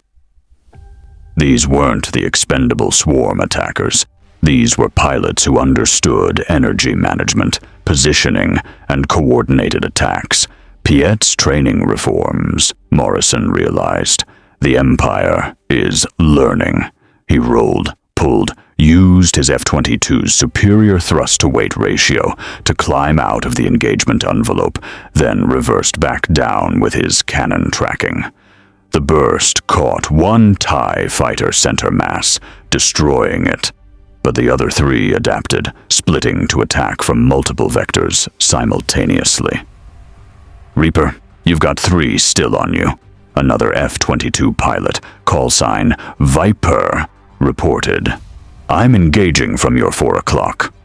Viper's F-22 dove into the furball, her missiles taking one TIE fighter, her cannon destroying another. Morrison used the distraction to maneuver onto the 3rd TIE's tail, his final Sidewinder missile ending that threat. "Good kill, Viper," Morrison called. "Form on me. We need to clear a path for. Red 2 is down." The anguished call came from Red 3. "I'm taking heavy fire. Systems failing. I can't." Another explosion as Wedge Antilles' X-Wing took catastrophic damage and spiraled out of the trench, trailing fire and debris. "Red 3, you're the last bomber." Dodonna's voice came through with urgent intensity. "You have to make the shot. Everything depends on this." Red 3, a pilot named Biggs Darklighter, pushed his Y-wing forward, threading through turbo laser fire that seemed to anticipate his every move. His proton torpedoes were armed, his targeting computer locked on to the thermal exhaust port that was now visible at the end of the trench. "I've got the shot," Darklighter called. "Target locked! Firing torpedoes now!" Twin proton torpedoes launched from his Y-wing, streaking toward the 2-meter-wide exhaust port with a trajectory that the bomber's computer calculated as optimal. But optimal wasn't perfect. The targeting computer, designed for attacks on large capital ships, not precision strikes on small thermal ports, had a margin of error. The torpedoes hit the Death Star's surface 3 meters wide of the exhaust port, their explosions scarring the hull but not penetrating to the critical reactor system. "Negative impact," Darklighter's voice carried desperation. "I missed. The shot was off by..." A turbo-laser blast caught his Y-wing's port engine. The bomber's shields collapsed, and secondary explosions rippled through its structure. Darklighter managed to eject seconds before the Y-wing disintegrated, his escape pod tumbling through space as the last hope for a successful bombing run vanished. "All bombers down." Admiral Akbar's voice carried defeat from his command position aboard a Mon Calamari cruiser orbiting beyond the Death Star's weapons range. "Mission failure. All forces, execute emergency withdrawal. We've lost." For a moment, just one terrible moment, the rebellion's hope died. The Death Star would survive. The Empire would hunt them down. Billions more would die as the battle station demonstrated the price of resistance. But in that moment, a new voice cut across the tactical net. Young, filled with impossible confidence, carrying a determination that defied tactical reality. "Negative command," Luke Skywalker said. "I'm still operational. I can make the shot." Luke had been flying escort in his X-Wing, protecting the bombers alongside American F-22s. Now, with all the Y-Wings destroyed and the mission collapsing into defeat, the farm boy from Tatooine made a decision that would define galactic history. "I'm going in," Luke announced, breaking formation and diving into the trench. "Negative, Red 5, Dodonna commanded. "You don't have torpedoes. X-Wings aren't configured for precision strikes. Abort and..." "I can make the shot," Luke repeated with absolute certainty. "I just need cover. Reaper, Viper, anyone. Can you keep the TIE fighters off me?" Morrison didn't hesitate. "Red 5, Reaper copies. We've got you covered. Execute your run. We'll keep them off your back." "All U.S. fighters, form on Reaper," Webb commanded. "Priority 1, protect Red 5. Everything else is secondary. If he says he can make an impossible shot, we give him the chance to try." The remaining American fighters, 12 F-22s and 18 F-35s, formed a defensive screen around Luke's X-Wing as he accelerated down the trench toward the exhaust port. Behind him, 3 TI fighters vectored in pursuit, clearly under orders to destroy this last attacker at any cost. "I've got 3 bandits pursuing Red 5, Morrison reported. "Engaging now." He rolled his F-22 to place himself between Luke and the pursuing TIEs, his cannon firing in controlled bursts. One TIE fighter exploded. The second took evasive action. The third, piloted by someone with exceptional skill, juked through Morrison's fire and continued pursuing Luke. "Red 5, you've got one still on you," Morrison warned. "He's good. I can't get a clean shot without risking your aircraft." "Stay on target," Luke replied, his voice entering a calm that suggested something beyond normal piloting instincts was guiding him. "I can feel them. The Force is with me." The Force. Morrison didn't understand it, didn't believe in mystical energy fields that bound the galaxy together. But he understood when a pilot entered the zone, that state of heightened awareness where instinct and training merged into something approaching precognition. "Viper, on me," Morrison called. "We take that TIE fighter together. Bracket him, give him nowhere to go." "Copy, Reaper. Engaging." The two F-22s attacked the pursuing TIE from opposite vectors, their combined firepower creating a killbox the Imperial pilot couldn't escape. The TIE fighter exploded 70 meters behind Luke's X-Wing. "Red 5, you're clear," Morrison reported. "Make your shot." Luke's X-Wing streaked down the trench, turbo laser fire hammering his shields, the targeting computer struggling to achieve lock on a target that seemed impossibly small. The exhaust port approached, 2 meters wide, requiring a precision that the X-Wing system couldn't guarantee. "Use the Force, Luke." The voice came to him, not through his helmet comm, but through something deeper, more fundamental. His mentor, Obi-Wan Kenobi, speaking from beyond death through the mystical energy that permeated the galaxy. Luke made a decision that would define him forever. He switched off his targeting computer. "What?" Dodonna's voice carried shock from Yavin 4. "Red 5, what are you doing? Your targeting computer is your only hope of—" "I don't need it," Luke replied, with calm certainty. "I can make this shot." He was flying purely on instinct now. No computer assistance, no technological aids, just a farm boy who'd spent years shooting womp rats in Beggar's Canyon, trusting that the Force would guide his hand. The exhaust port appeared in his targeting reticle. Luke fired. Twin proton torpedoes launched from his X-Wing, following a trajectory that no targeting computer could have calculated. They curved, impossibly according to known physics, adjusting their path mid-flight as if guided by invisible hands. The torpedoes entered the exhaust port with less than a centimeter of clearance on either side. Death Star Command Center. 0.3 seconds after torpedo impact. Admiral Firmus Piet watched his displays in the final seconds of his life, understanding with perfect clarity what was about to happen. The torpedoes had penetrated the exhaust port. They would reach the main reactor. The chain reaction would be catastrophic and unstoppable. The Death Star, the Empire's ultimate weapon, the technological marvel that had taken 20 years and the resources of 1,000 worlds to construct, was about to be destroyed by 2 torpedoes fired by a farm boy with no targeting computer.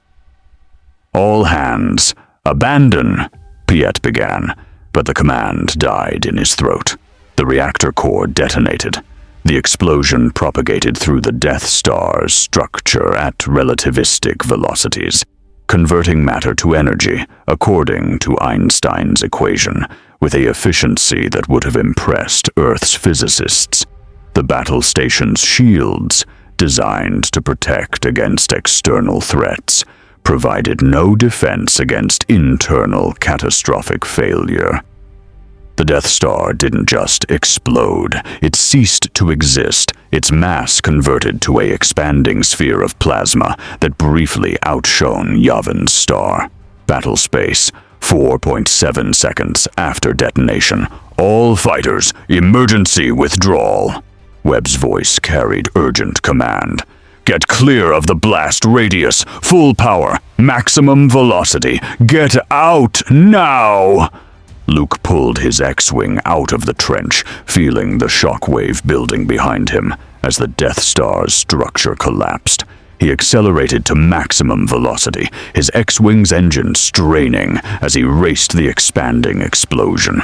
Morrison brought his F-22 alongside Luke's X-Wing, pacing the young pilot as they both fled the dying battle station.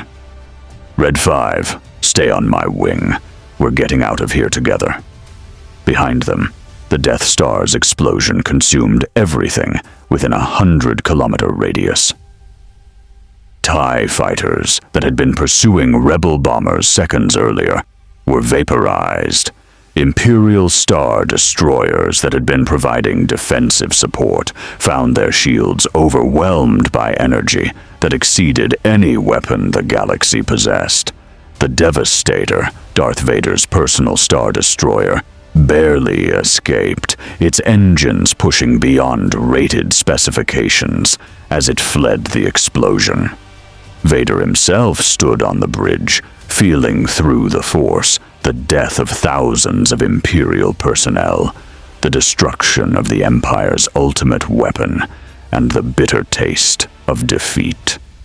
The shockwave caught Luke's X-Wing and Morrison's F-22 at the edge of its effective radius, their shields absorbing energy that would have vaporized unprotected craft.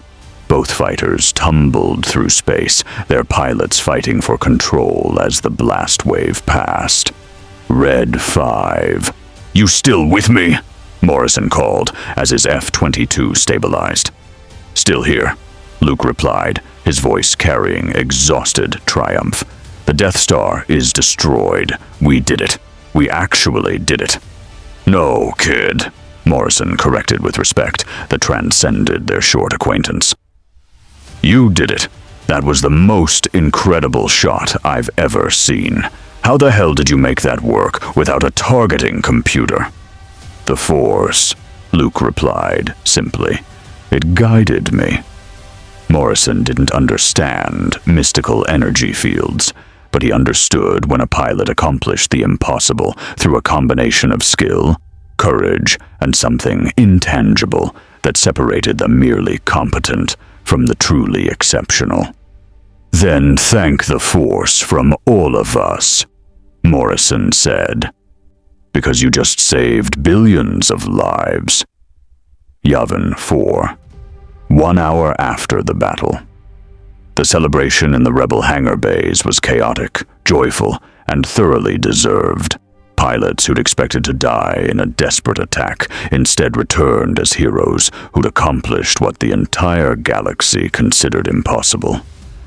The Death Star, the Empire's ultimate weapon of terror, was destroyed, reduced to debris and expanding gas that would take decades to fully dissipate.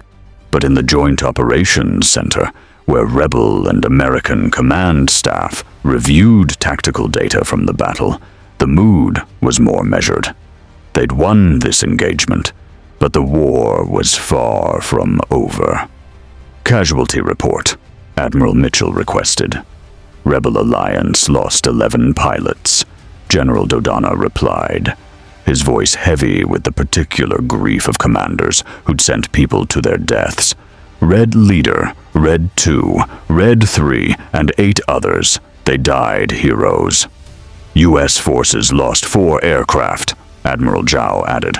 2 F-35s destroyed, 2 F-22s heavily damaged, but pilots recovered.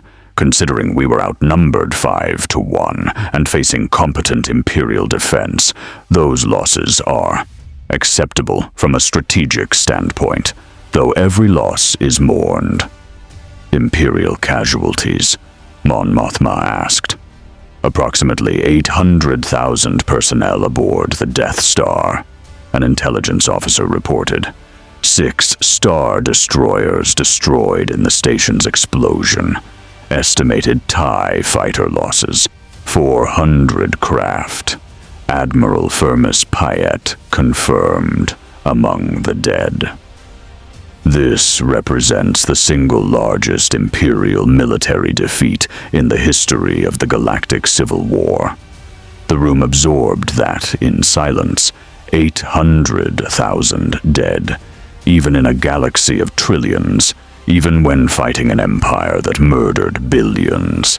That scale of casualties carried moral weight that professional warriors felt acutely. They were building a weapon designed to murder entire planets, Princess Leia said quietly. Those 800,000 people died supporting an atrocity.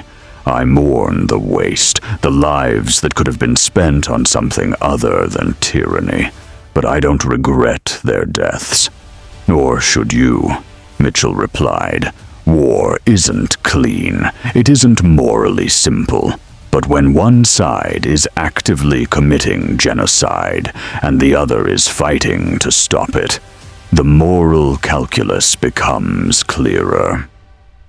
We killed 800,000 Imperial personnel today, but we saved billions, maybe trillions, of civilians who would have died as the Empire deployed that weapon across the galaxy.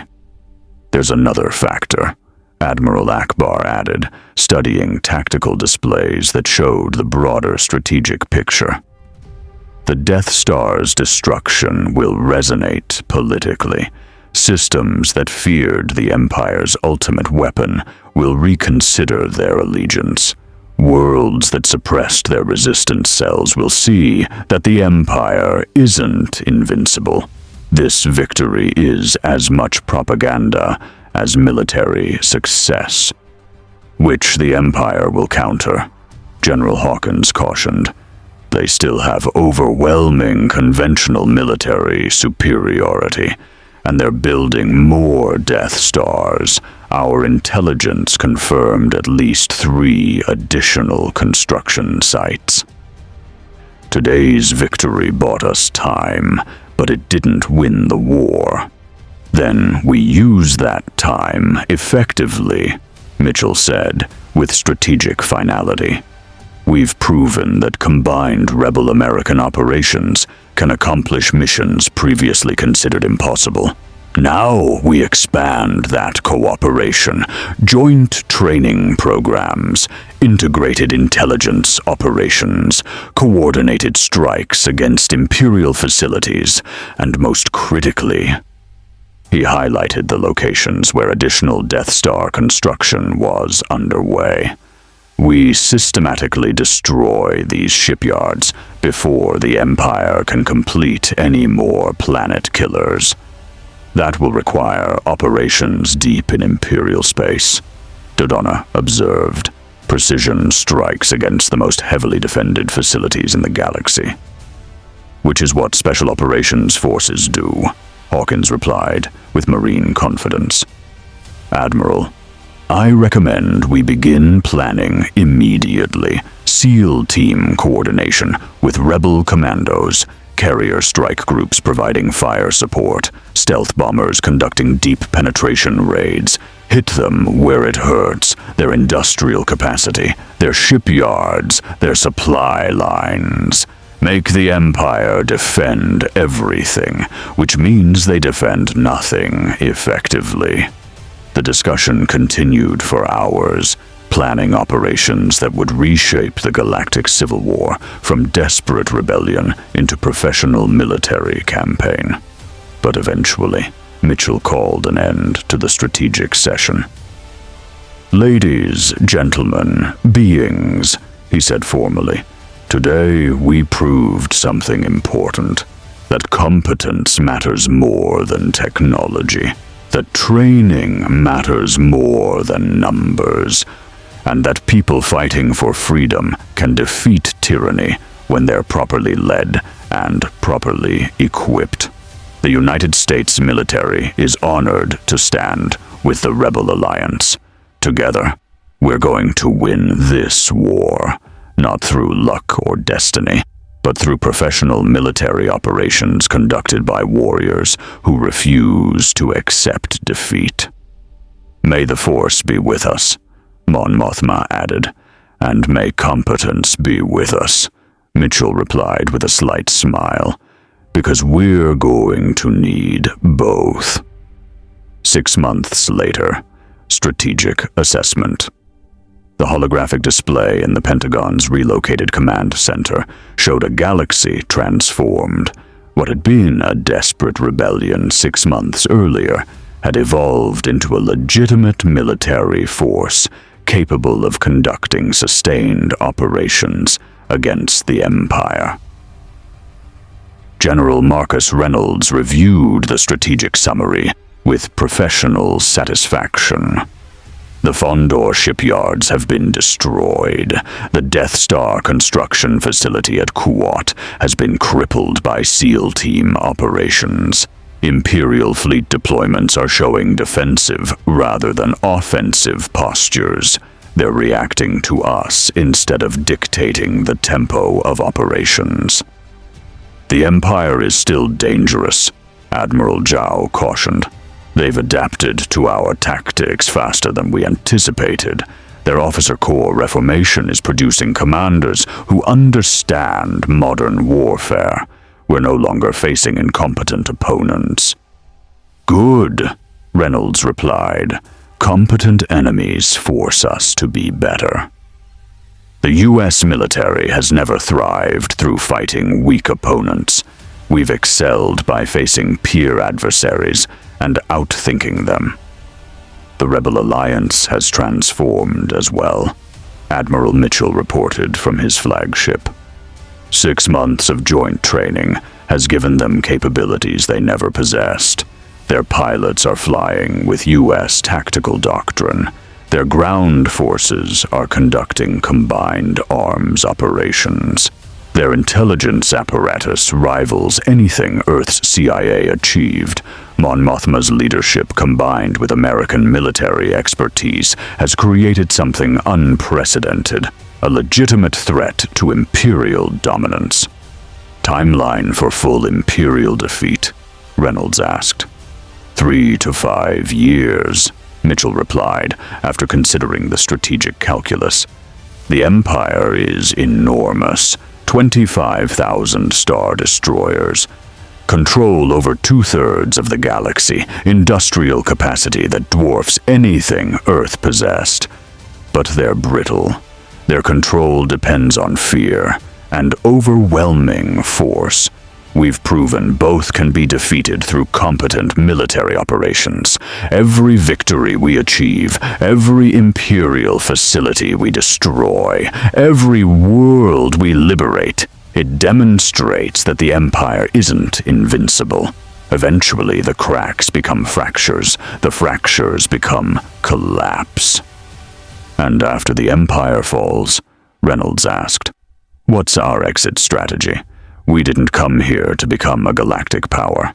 We came here because we were displaced and chose to fight alongside people resisting tyranny. When the war ends, we help establish stable democratic government, Mitchell replied. Train their military, share our knowledge, ensure the systems we've liberated can defend themselves. Then we focus on what we've always focused on, finding a way home to Earth. The discussion continued, planning for a future where the Galactic Civil War ended, not through Imperial victory or desperate rebel survival, but through systematic military operations that dismantled tyranny through professional competence. In orbit around Yavin 4, Luke Skywalker trained in a modified X-Wing that combined rebel design with American avionics. The Force guided him, but professional training made him devastating. The farm boy who destroyed the Death Star was becoming a warrior who understood that mystical power worked best when combined with tactical expertise. Across the galaxy, on 1,000 worlds where the rebellion operated, American military personnel trained their rebel counterparts. Marines taught ground combat tactics, Air Force officers taught fighter doctrine, Navy personnel taught fleet operations, intelligence analysts taught information warfare. And in every case, the fundamental message was the same. Competence wins wars, not destiny or luck or mystical energy fields. The Galactic Civil War had been transformed from space opera into professional military conflict, and the Empire, for all its overwhelming advantages, was discovering that competence mattered more than numbers when facing opponents who refused to fight by the old, predictable rules. Admiral Mitchell stood on the bridge of the USS Gerald R. Ford, watching carrier operations continue with mechanical precision. 6 months ago, his strike group had been transported to another galaxy. Today, they were a decisive factor in a conflict that would determine the fate of trillions. The United States military had fulfilled its traditional role, standing against tyranny, protecting freedom, demonstrating that professional warriors guided by democratic principles could defeat authoritarian regimes regardless of scale. The war wasn't over. Years of hard fighting remained, but the outcome was no longer in doubt. Competence had entered the galaxy, and tyranny would learn, as tyrannies throughout Earth's history had learned, that professional military forces fighting for principle would always defeat larger forces fighting for power. The Death Star was destroyed, the Empire was retreating, the Rebellion was advancing, and across the galaxy, billions of beings discovered something they'd almost lost: hope. Not hope based on destiny or prophecy or mystical force powers. Hope based on competent leadership, professional military operations, and the fundamental truth that free people fighting for their survival would always outperform enslaved people fighting for their masters. The Galactic Civil War would be won, not through space opera heroics, but through the grinding professional application of military science refined through centuries of Earth's hard-won experience.